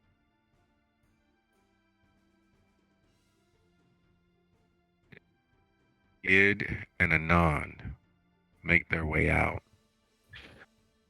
Being in torpor still provides you with the opportunity of hearing and feeling and being affected by the physical world around you. You can't do anything, and while your brain does everything it can to protect you from all of that sensory overload that you can't be affected by, it does change the moment that you are in. It's been exactly 326 days since the last lesson, since the last taking. Theo. In that 326 days, has Theo allowed anyone to slip past his notice of value and care? And is there anyone, any entity, any being, any company that he has actually come to care for, despite himself?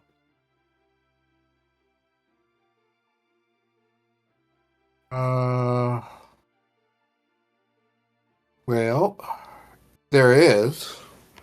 There's the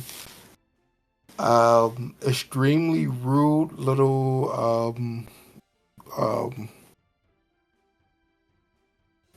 secretary that works for Hestia, who he initially used to get close to the coterie. He did come to like her eventually. Yeah, but liking her and her actually having value are two different things. Let's be perfectly honest. Well, she He's has tried to milk this. value He's tried to more milk the to. system before. Mm-hmm. He's She care about him. trying to get. Well, that's the thing. He doesn't know yet.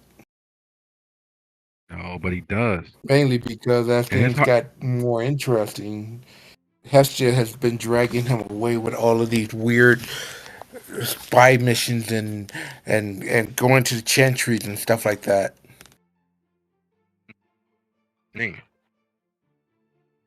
And while he's been dragged away, and he's been kept busy and invested, has there been any person he's been willing to sacrifice himself for? That's the true test. Because while he's tried to milk the system before and purposely allow certain people get close or seem to get close, he's not quite sure how she knows, how she grasps someone who actually has true emotional value. But as he has nothing but forever here in the darkness of his mind and his heart, is there any person, any being, living or dead, that he's been willing to sacrifice himself for? Well, besides the obvious members of the coterie, there's that chick. He tried to kind of keep Anon at arm's distance, but really, as far as living character, it was the secretary. Undead is probably Anon, but Hestia is probably the person that he cares most for. That he'd be willing to, sacrifice himself with. Which is And kind of there, why he's in the situation that he is now. and there lies the dilemma. Because he's tried to deny it even to himself. Even here in the solace and space that is his permanent forever. He doesn't really care about anyone save Hestia. He even tries to protect her from himself in this moment. One excuse after another, one illusion, one lie, one bending of the totality of truth to shield her. protect him. And again, he doesn't know how his sire has managed to do so all of these years. It's not failed yet. Actually strike at, to remove, kill what actually matters to him. And as he sees her eyes, as per usual, swimming up out of the darkness, just suddenly appearing in the conversation, he already knows how the conversation is going to go. He has a feeling how it's going to happen. He's going to be a second too late. He's going to be a second out of space, out of the way, lurking in to get his shock and awe out of his friends and associates. He's going to step out of the darkness with every intention of just simply appearing in front of them, and there won't be anything there. As much as he tries not to think about it, tries not to focus on it, that's just too short to fall sprawl in the way that would be reminiscent of Langer. Her short, curvy frame folded like a suit of clothes, with her still wearing them. Her pate, thick and dark as his own, cooling around her. The absence of life, a thing that she keeps on about her person all the time anyway, making it almost unreal that she'd be there waiting for him with Hestia's annually dead form. There, of course, would be Aaron, who tried to go out swinging, his gun smoking still as all the lights are on, but no one would be home, his soul vacant. Miriam, propped up, arms crossed across her chest, eyes staring emptily into space.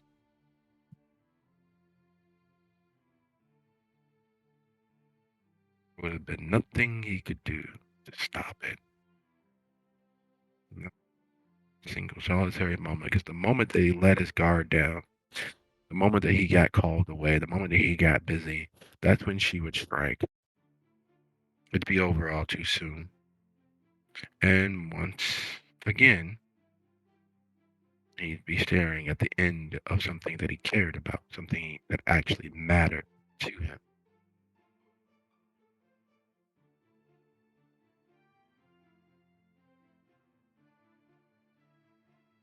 They can survive anything. They can survive most things. But nothing survives his love.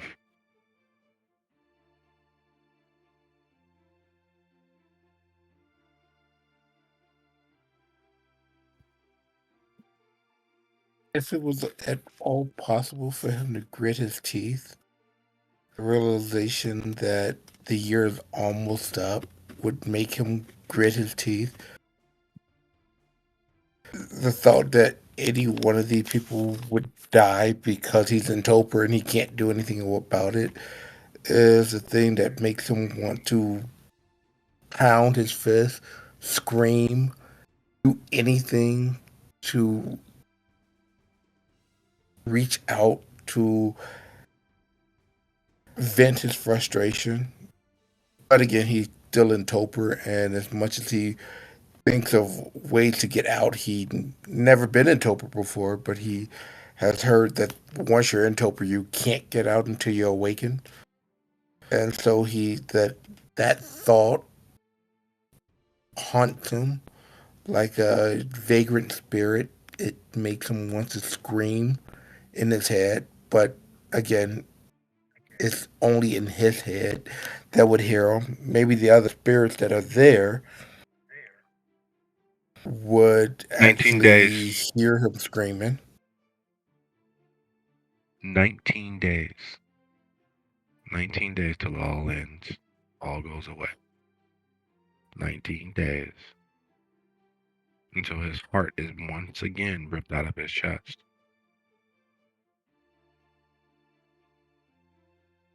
Or has it already been 19 days?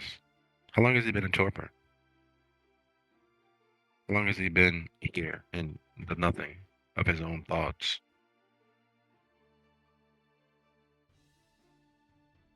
Like easily 20 years. Feels easily like 100 lifetimes. Or it could have been just a couple of seconds. And speaking of seconds, second chances, opportunities. Staring at the face of a coterie member who left you all to dive more into the blood trade solely because Lucio was more successful is a painful thing. That face, that gun, that cheery welcome. Hestia! And realizing that your community, your shelter, your children, your flock are at risk. Because Aicha, while she may herself has never been anything directly violent, he betrayed you all for money. He dived into the blood trade even though it has dirt and mud on the shelter. He and the three with him are clearly here for less than savory ends. Estia, come, give us a hug. Give us a hug. It's been so long. How are you? And you, who's your new Lucio? I don't like the implications of that. Oh, she has a type. Tall, dark, swarthy. Are you dangerous, my friend? Aren't we all? No, we're not. Most people are not nearly as dangerous as they think they are. Everyone thinks they can take a punch in the mouth. And they think that a bullet is much the same. But a bullet is much different than a punch in the mouth. Have you had a bullet in the mouth before?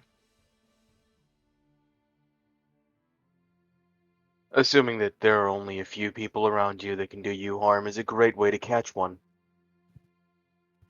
Here.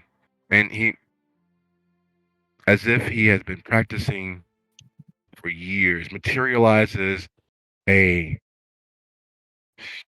bullet between his index finger and his thumb. Here, this one's for you. And he tosses the bullet towards you. Catch it. Fuck! We haven't even drawn guns and I've already caught a bullet. Don't worry, the next few will come much faster, my friend. Roughly 765 feet per second, or nearly the speed of sound. Do you know that even depending on, as long as you don't overcharge your grain, you don't overload the shells and the pellets, the how do you say it? The Hestia, what is the word? The polvo, the uh, English word for this is the um, the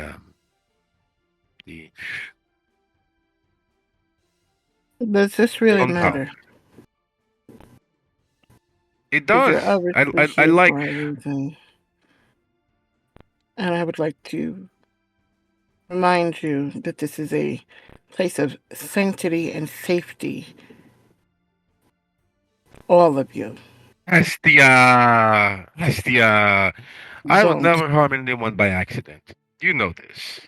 Oh, I am aware. You know I would never harm anyone by accident. Come now, we are friends. We are friends. No reason to be upset. My friend Aicha says that you, and it's only because it's you, Hestia, need help, and I'm here to help. I want nothing more than for you, Hestia. Always be safe. It's the reason why I've done what I've done with the gangs in the area. I've united them under one banner. You notice they play nice with you now, yeah? That and the hefty amount of money that they get from me. I see that's lining your pocket. Yes, you have been You have been very, very, very nice, and I understand your appreciation for my efforts.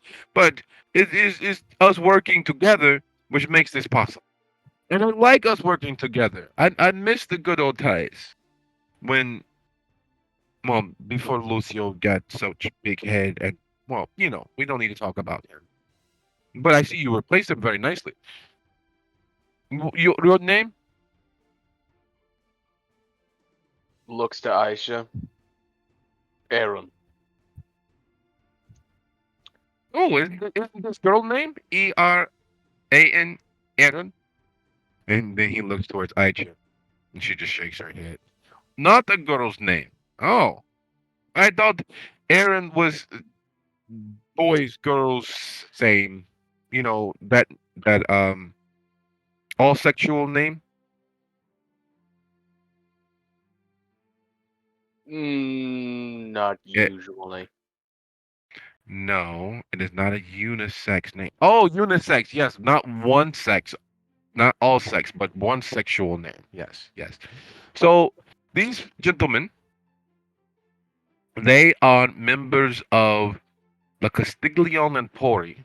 This is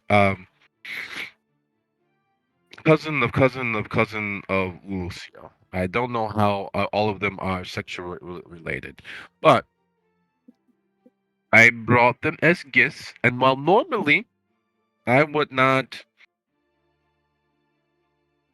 trade on business partners, but the Castigliones have mostly gone, how do you legitimate.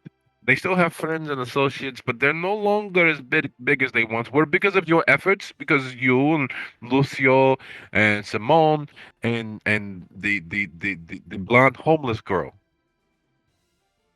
I haven't seen them around, however.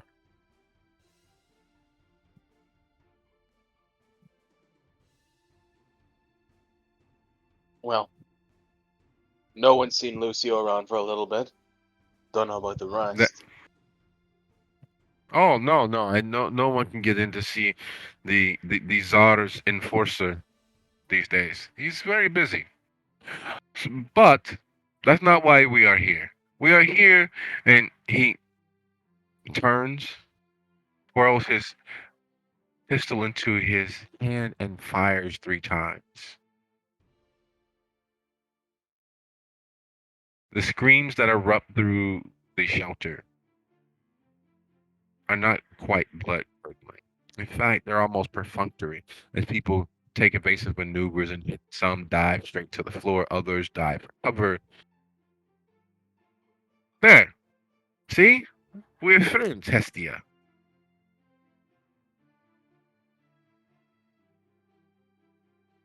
He twirls his gun back into the holster. Aicha, our deal is a deal. Yes, there you have. There's no violence between me and Hestia, and she knows that this is all because of you, and we are all friends, right? So you will leave my people alone. I leave your people alone. There's no reason for me to put a bullet in you permanently. Aicha just smiles. You idiot. No, no, no name calling. No, you are an idiot.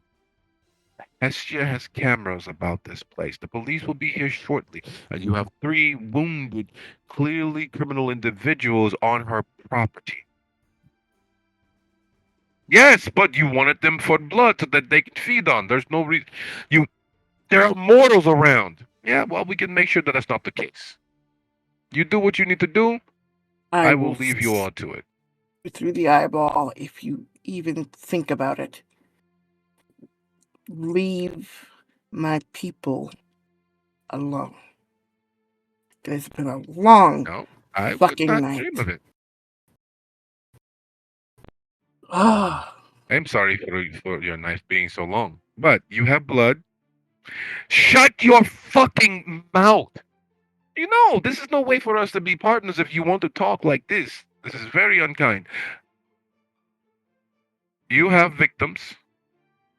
They have the blood they need. I've kept a letter of our agreement. Now, if you don't mind, don't like being cursed at, you do so again, and I will probably have to be forced to be my old self. Hestia, it is always a pleasure. I enjoy our business working relationship. I don't know why you are broadening those who are involved, but I know you know best for you. Aisha is literally inching closer to him as he speaks. There's no doubt in your mind, Aaron. You know what comes next. You know what she's going to do. I am in the meanwhile gathering my shelter people and getting them to safety, um, apologizing profusely, and then checking on the men that are on the floor. And as that happens, Aaron will just, Aisha, I think it'll be better if any disputes are handled in a far more private location.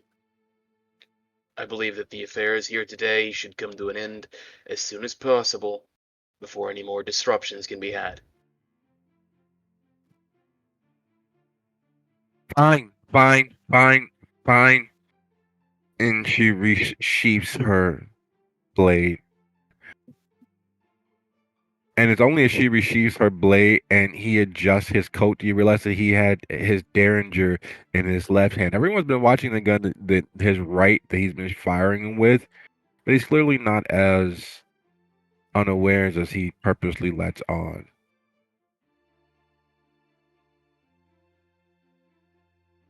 You all have a lovely, lovely, lovely rest of your night. You should probably help her. I did miss the aorta, the abdominal aorta, by probably less close than I would like.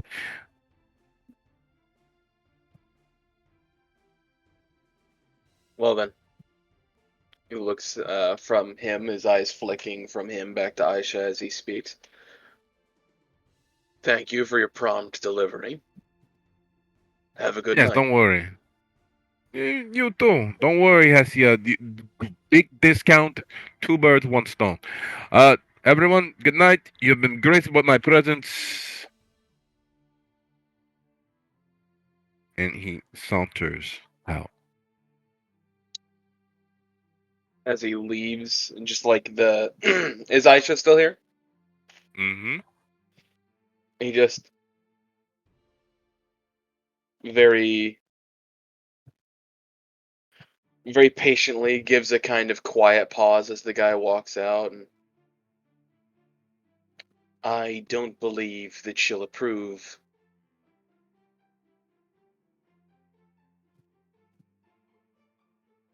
She will approve because you're going to say that everything was handled promptly and directly, right?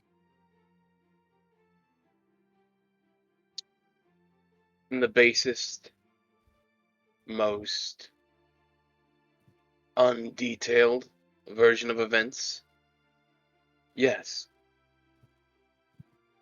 But we both know that if I try to skimp out on details, well, there won't just be 3 men bleeding on the floor here tonight. You need to make it right in your soul and in your faith. That you need to make sure that she understands everything happened exactly as expected. What you need is an enemy right now, Aaron, especially with the cloud hanging over your shoulder.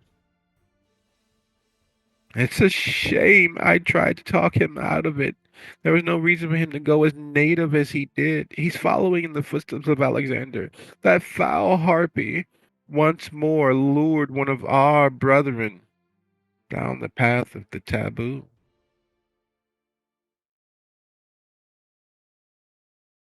Aisha, And he says, apparently cutting her off. I'm going to tell yes, her that everything that happened here was exactly to your expectations, as you have requested. so very good of you, Aaron. So very good of you, Aaron. I'll spread the word of your successes. or your demise. Don't threaten me again. I don't like making threats. Good. I don't like hearing them. Hestia, I've always wanted to meet you up close and personal. I'm not sure exactly what power you have over, as your friend said, tall, dark, dangerous men, but I need to learn your gung fu. Enjoy your evening.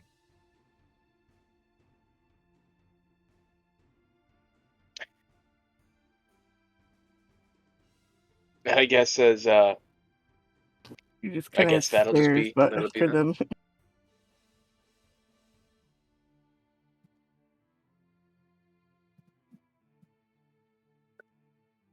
And as they leave, he'll just kind of, I apologize. That is.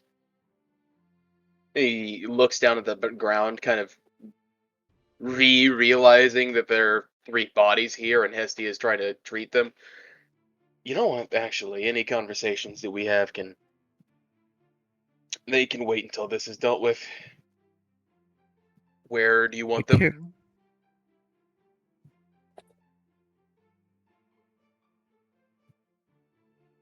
You know what they were brought here for. But if the cops show up and we haven't moved them, then there could be a problem. Or if we have moved them, there could be a problem. So which would you prefer? I don't think it's polite to leave dying men on the ground untreated. Don't you agree? Fine. Let's take them to where.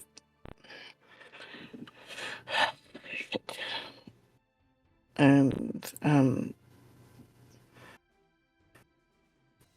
he will get one of the gurneys from the first aid room and He'll bring it just kind out. of, yeah, as she's bringing that out, he'll, using a long rag, something bordering a scarf if it wasn't so threadbare, kind of keep pressure on one of the wounds until the blood is thoroughly seeped into it.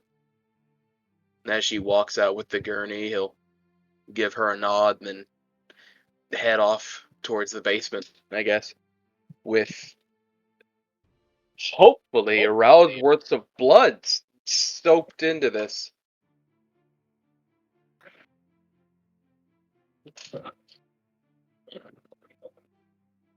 it's surprisingly easy. And unfortunately, again, the screen was mostly perfunctory. The survivor's experience for most of the members of the shelter community is one of turning a blind eye to violence, to sudden, unexplainable things happening. And as you all disappear with the corpses, or soon to be corpses, of the men laid low, it is back to business as usual. The moment that you all get the bodies inside the garage to head down the steps and into the shelter proper, i.e., out of sight, out of mind, the groundskeeper is already mopping up the blood and making sure that there's no bullet holes in any of the drywall. The kids who heard the gunshot are back to playing video games and running around playing tag. The receptionist is simply squaring things away.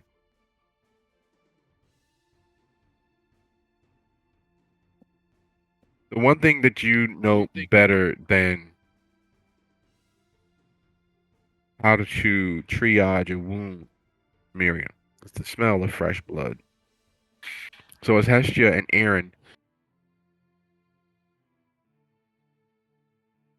close in on the morgue where you are still mostly lounging, the smell of blood hits your nose very clearly and distinctly. And the sound of squeaky wheeled gurney carts being pushed down the steps and into the shelter proper is unmistakable.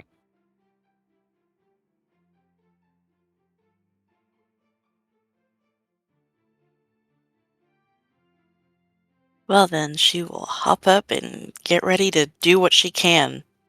Look around for tools. since this isn't the right room.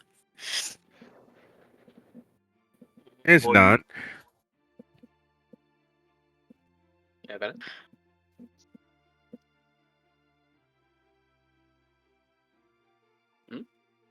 But some Hmm? things are easier said than done.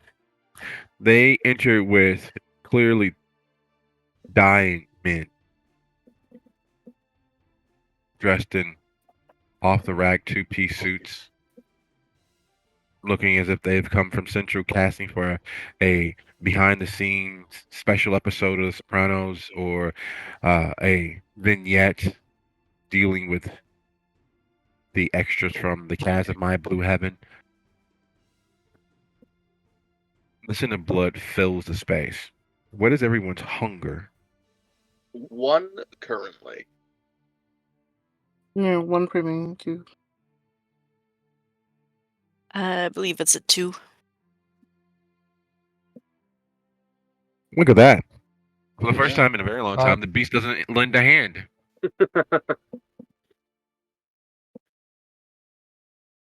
Yes, Now, notices they're the missing problem 2 with this, people.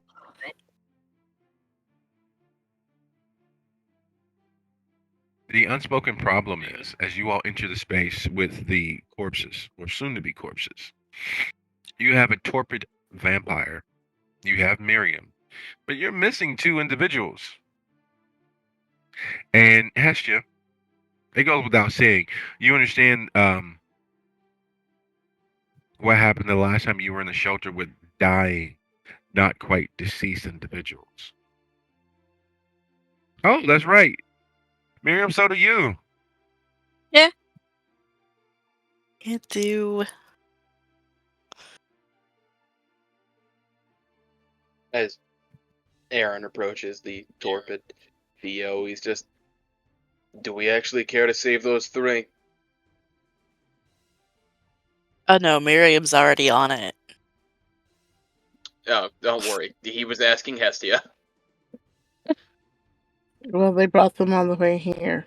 It would be a shame to not at least wake Theo. I don't want to keep him in torpor That's what any this is further. So did they, like, where are the other 2? Did you just let them go?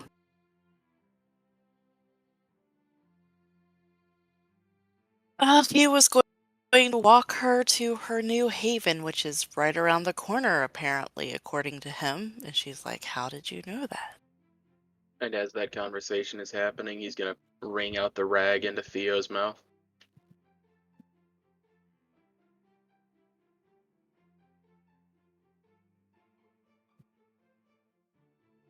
That's not going to be enough. We're going to have to pick one. Which one is the most hurt?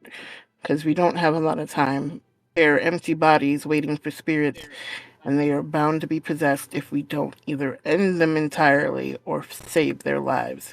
So which one is not going to survive? Oh, I was hoping to just get his engine revving so he'd do the rest for us. And Miriam, have any idea which one is probably beyond saving?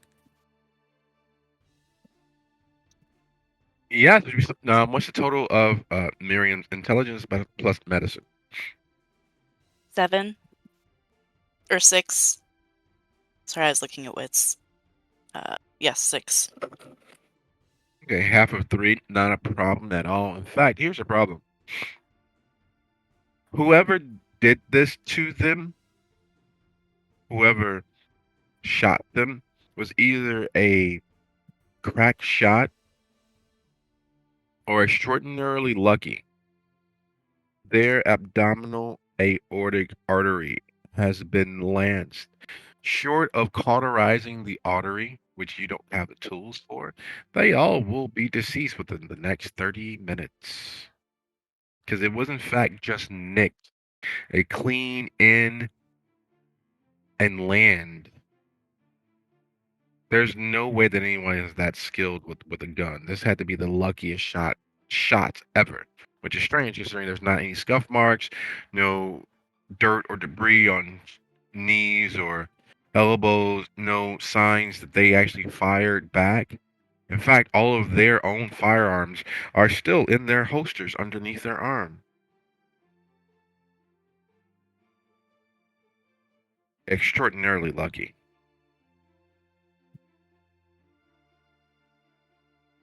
Because no one's Miriam that good, right? will let out a string of expletives, clearly not happy with the situation. Uh, y- all three of them are. Yeah. I need cauterizing tools.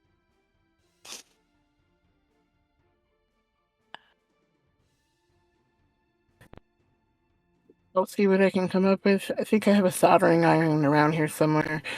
Um, Cliff is back, by the way. Cliff did this. The cowboy guy. Oh, Yeah. oh. And he said Lucio is an enforcer for the Blood Czar. And that he's been Well, at keeping the least we know gangs he in is not line. dead.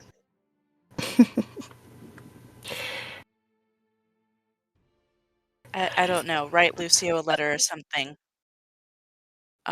Meanwhile, she is going to start, you know, vampire climbs. She's gonna start, you know, doing what she can to stem the blood. Forceps, I would hope, would possibly be in the morgue at least, so that she could clamp. Ugh. There are more So, tools. There are forceps and saws and crap. She will pop into her office and grab the soldering iron and bring it out. But then the one, she just picks one and like that one. yeah, I was about to say, if you didn't say it in that sentence, I was just going to say, Aaron drags one off the table. All right, so what were you saying? You pick one? Just pick one. Yeah, she just picks one, the one on the end, and helps drag Aaron drag him over to Theo, and it's gonna be messy anyway. So she's gonna throat cut over Theo's mouth.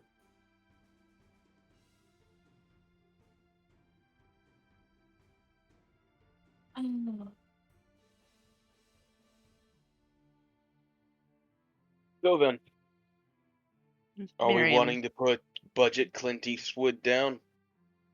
when Hestia gets back, she's gonna be like, we might just want to start the fire just in case. And she'll get to work. As he's helping Hestia kind of move this body, that's what he asks. Just, do we want to put budget Clint Eastwood down? He's more dangerous than you think he is.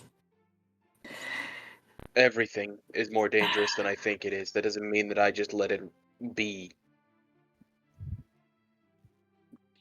I was happy thinking he wasn't around anymore, but now that I know he is, I don't need an extra enemy right now. I really don't. Especially since Well, your little friend made it very clear what you were supposed to tell your people. she made it very clear what she wanted me to tell them.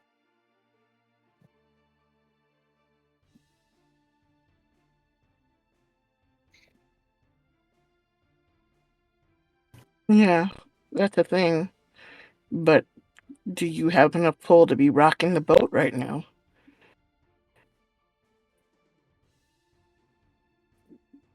I know you guys are super honest at all times, but that bitch is obviously crazy.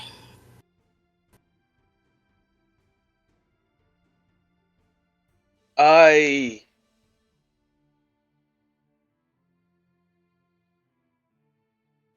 I'm not going to lie. But if she doesn't ask the right questions, I don't necessarily have to tell the bloody truth either. Okay, I guess that works. And then as we're doing this, she's slowly working Theo's throat, trying to get the blood down it. So, You all are literally working against the clock. There is a finite amount of time before the already existing, already on the other side of every blind turned eye, the forces, spirits, and essences and ethers that you've all kept at bay because there has not been a death on the premises in such a very long time. You have not fed your pets. You have not kept them satiated. You have let them fall back into that ravenous state, no longer held at bay by forcipules any longer.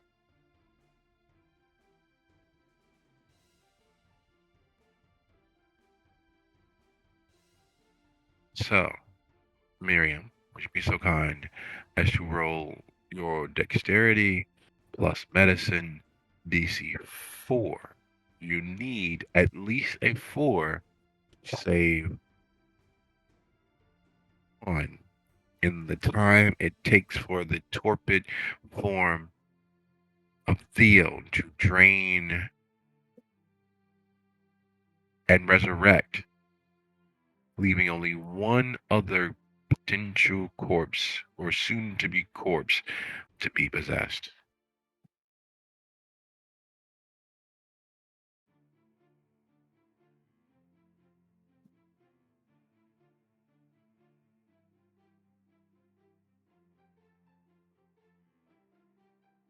S looks at Aaron. I know you've been fighting pretty hard tonight and that you probably need a little bit of something. Where you at? Do you still need to eat? It depends on how much is necessary to get him up and running. I have to indulge to quiet anything.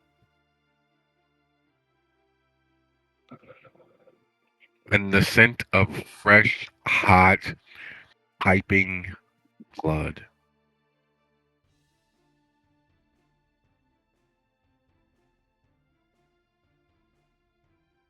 is intoxicating. Every kindred, no matter how satiated, is titillated, teased, is aroused by the scent of life. And is no different for either of you three in this moment. The only thing that keeps it from being unbearable is that you all are sane enough and not in the full sway of your own beast.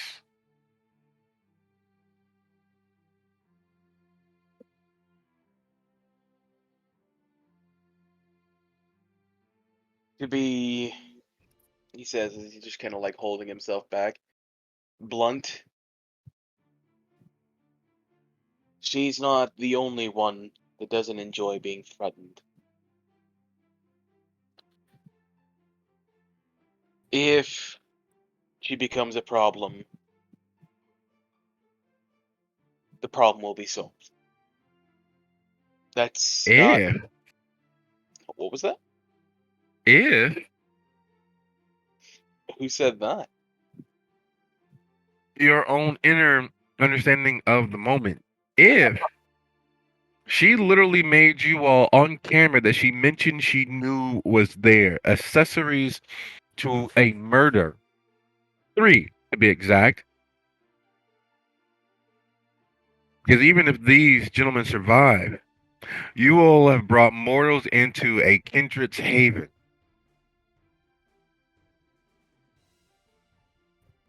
Yeah.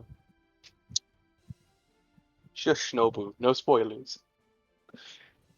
And as that realization, as that understanding begins to filter through the heat and thrum of the moment, Theo, watching the coterie die again and again and again, and having your vision awash in blood, how does that feel when you open your consciousness and see Hestia through a waterfall of blood? When you see Aaron through a wash in blood, and you can smell the most unctuously delicious fresh, warm vitae all over the place. Feels as if it's all in your nose, coating your tongue. You're even sure you can hear it dripping in your ears.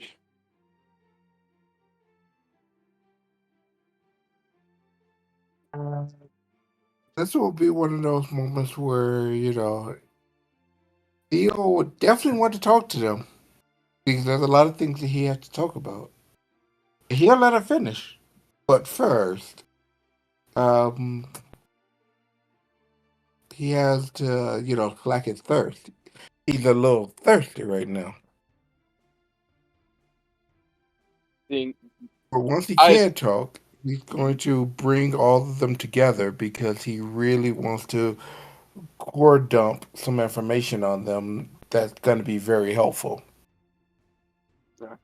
once once he's visibly moving, uh, Aaron will just, hey, yes, uh, you don't have to interrupt Miriam or anything, but just let her know that he's up and active.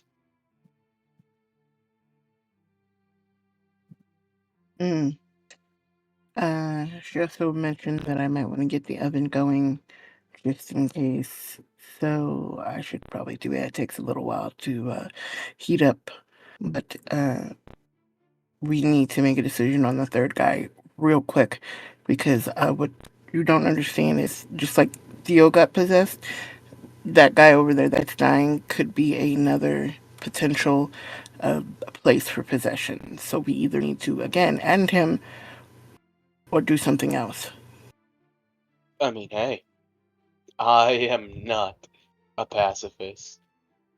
If you're giving me the leave to settle my stomach, I'm more than happy to. Okay, I guess you and Theo finish him. I will go start the oven. Miriam. Miriam, what's your wits? 4. Oh, there's an understanding, there's an aphorism. The more you know, the worse the world looks. That is definitively not an untrue sentiment. Because just as you are positive, you are willing to bet the farm, the cow that provided the cream, and the goose that laid the golden egg that you have successfully ensured that this particular mafioso will live long enough to see Christmas and all the years after, provided his business associates don't get him in that time.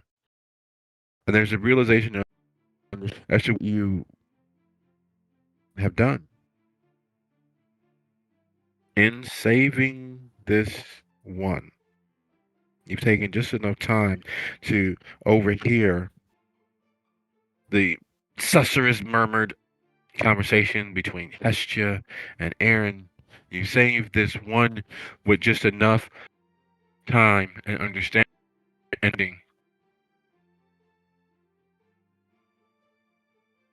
that you have three, technically two, living mortals inside a place that's not supposed to exist. You have two living humans in a place where no one knows they are and are privy to all of the talk and even in shock and trauma. The gentleman that you're saving, that you've saved, is privy to the snarling, vicious, bestial draining of his associate at the hands. Theodore,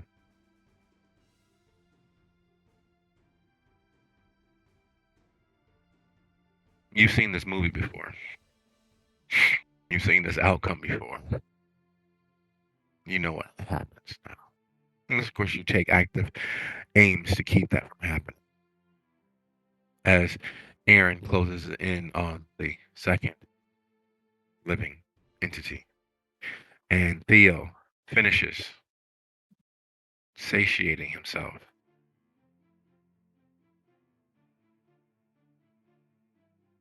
which it leaves you or men to whatever naturally occurs. Right. Amazing. Um, so how long has it been from the time that he was shot to the time that they are now? 5-10 minutes. Not long. All right. She is going to, once she gets done sewing up, give him a little nudge, open his eyes, and try to cloud that memory.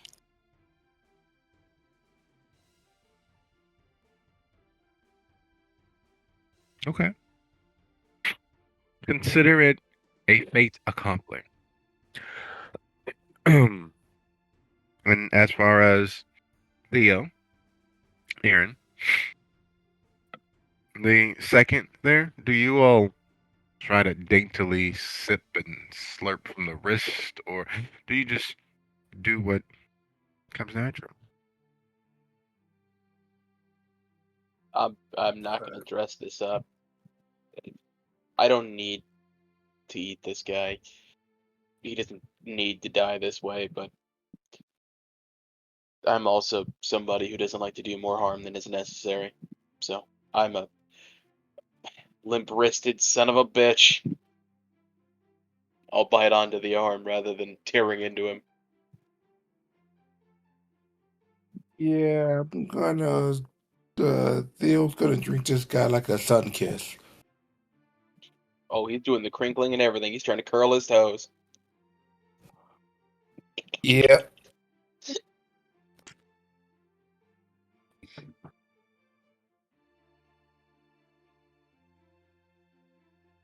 And you guys are both drinking the second guy together, or is anyone going to go to the third gentleman that is making prolonged eye contact with Miriam?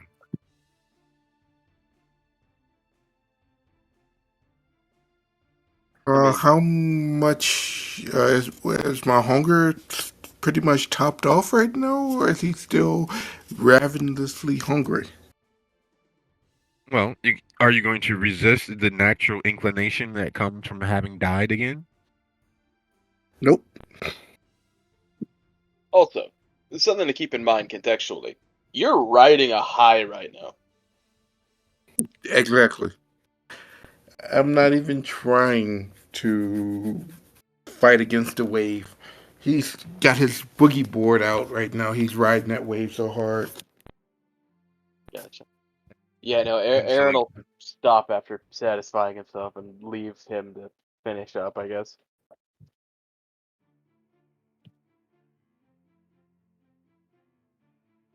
so the third gentleman you all leave solely in Miriam's care, or are you, going for the clean sweep? It sounds like Theo's going for the clean. Theo?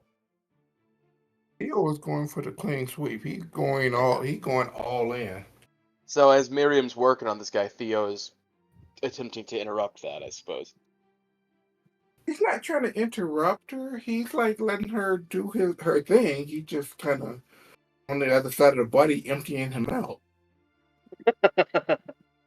Uh, Oh, sweetie, it's so sweet what you're doing, but also here, I'll let so you keep so doing it it because sounds like he's going for a boot in the face, because I don't think Miriam would let him near anyone that she has just saved. oh come on, a boot in the face He's is harming somebody. helping. Well, here's the situation.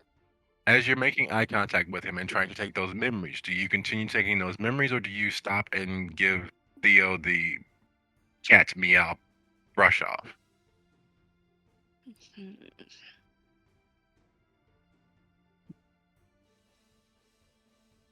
Mostly she's just trying to like make sure like everything's like a weird haze for him. So if she is satisfied, she will pause.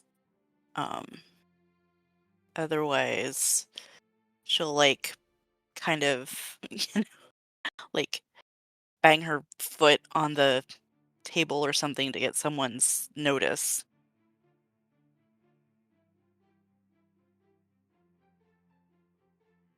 Tessia fires up the furnace.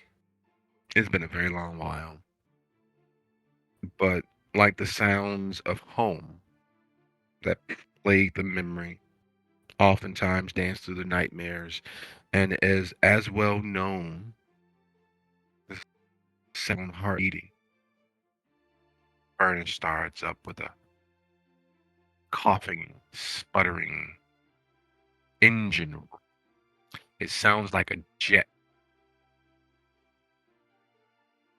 It sounds like all of the memories of the past iterations of the shelter. It somehow always ends here with the furnace needing to be used. There's not been a year that's gone by as long as the shelter were, in fact, still the shelter where the furnace did not get a workout, where there were not billowing black, acrid clouds of human fat being rendered into nothingness. And like a song, a nursery rhyme that you try to forget, but has its own earworm that stays with you throughout the entirety of your existence, the sound of the furnace ramping up, warming up like an orchestra, plagues. The more things change, the more they stay the same. And watching the furnace come back to life is one of those things that will never leave you. One of those things that will never not be a factor in your existence. As you're looking into all of that powerful white hot heat. It shouldn't be as self-affirming as it is. It shouldn't feel like so much nostalgia that it does. Yet here it is.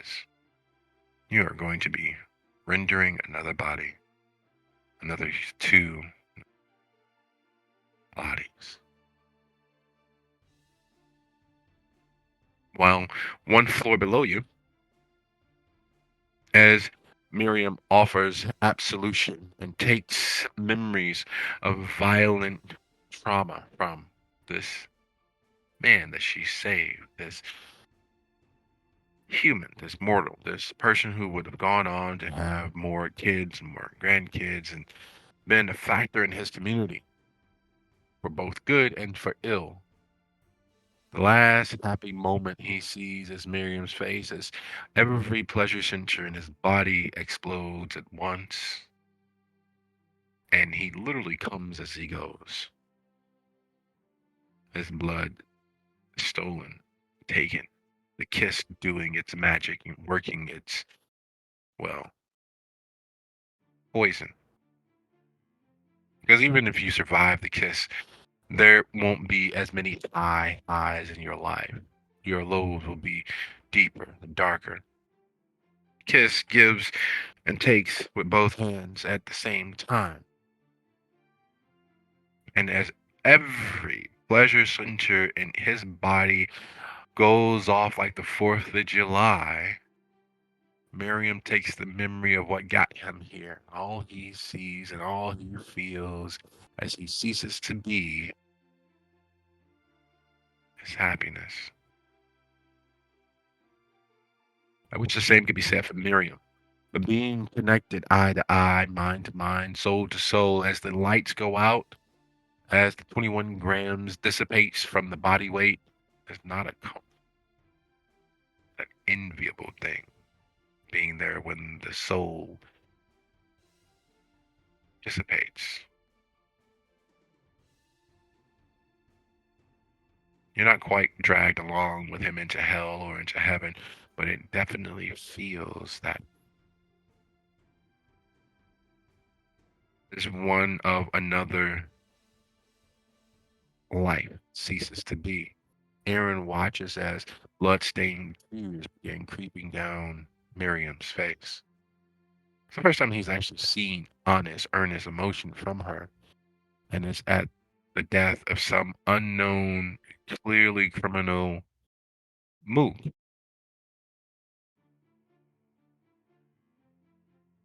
Theo, baptized, reborn, covered in the blood and thick ichor of the drying blood from his victims, stands just the other side of Miriam, like some dark specter rising from the grave. The more things change, the more they stay the same. In every previous iteration of the shelter, it has always come down to the measures of blood, what one will do to live, what choices one will make to continue existing, and doing the abject, absolute best to flee at top speed from one's consequences. Thank you all for a lovely episode and a lovely season. Good night, everybody. Good night. Good day. Good night. Yeah. Woohoo.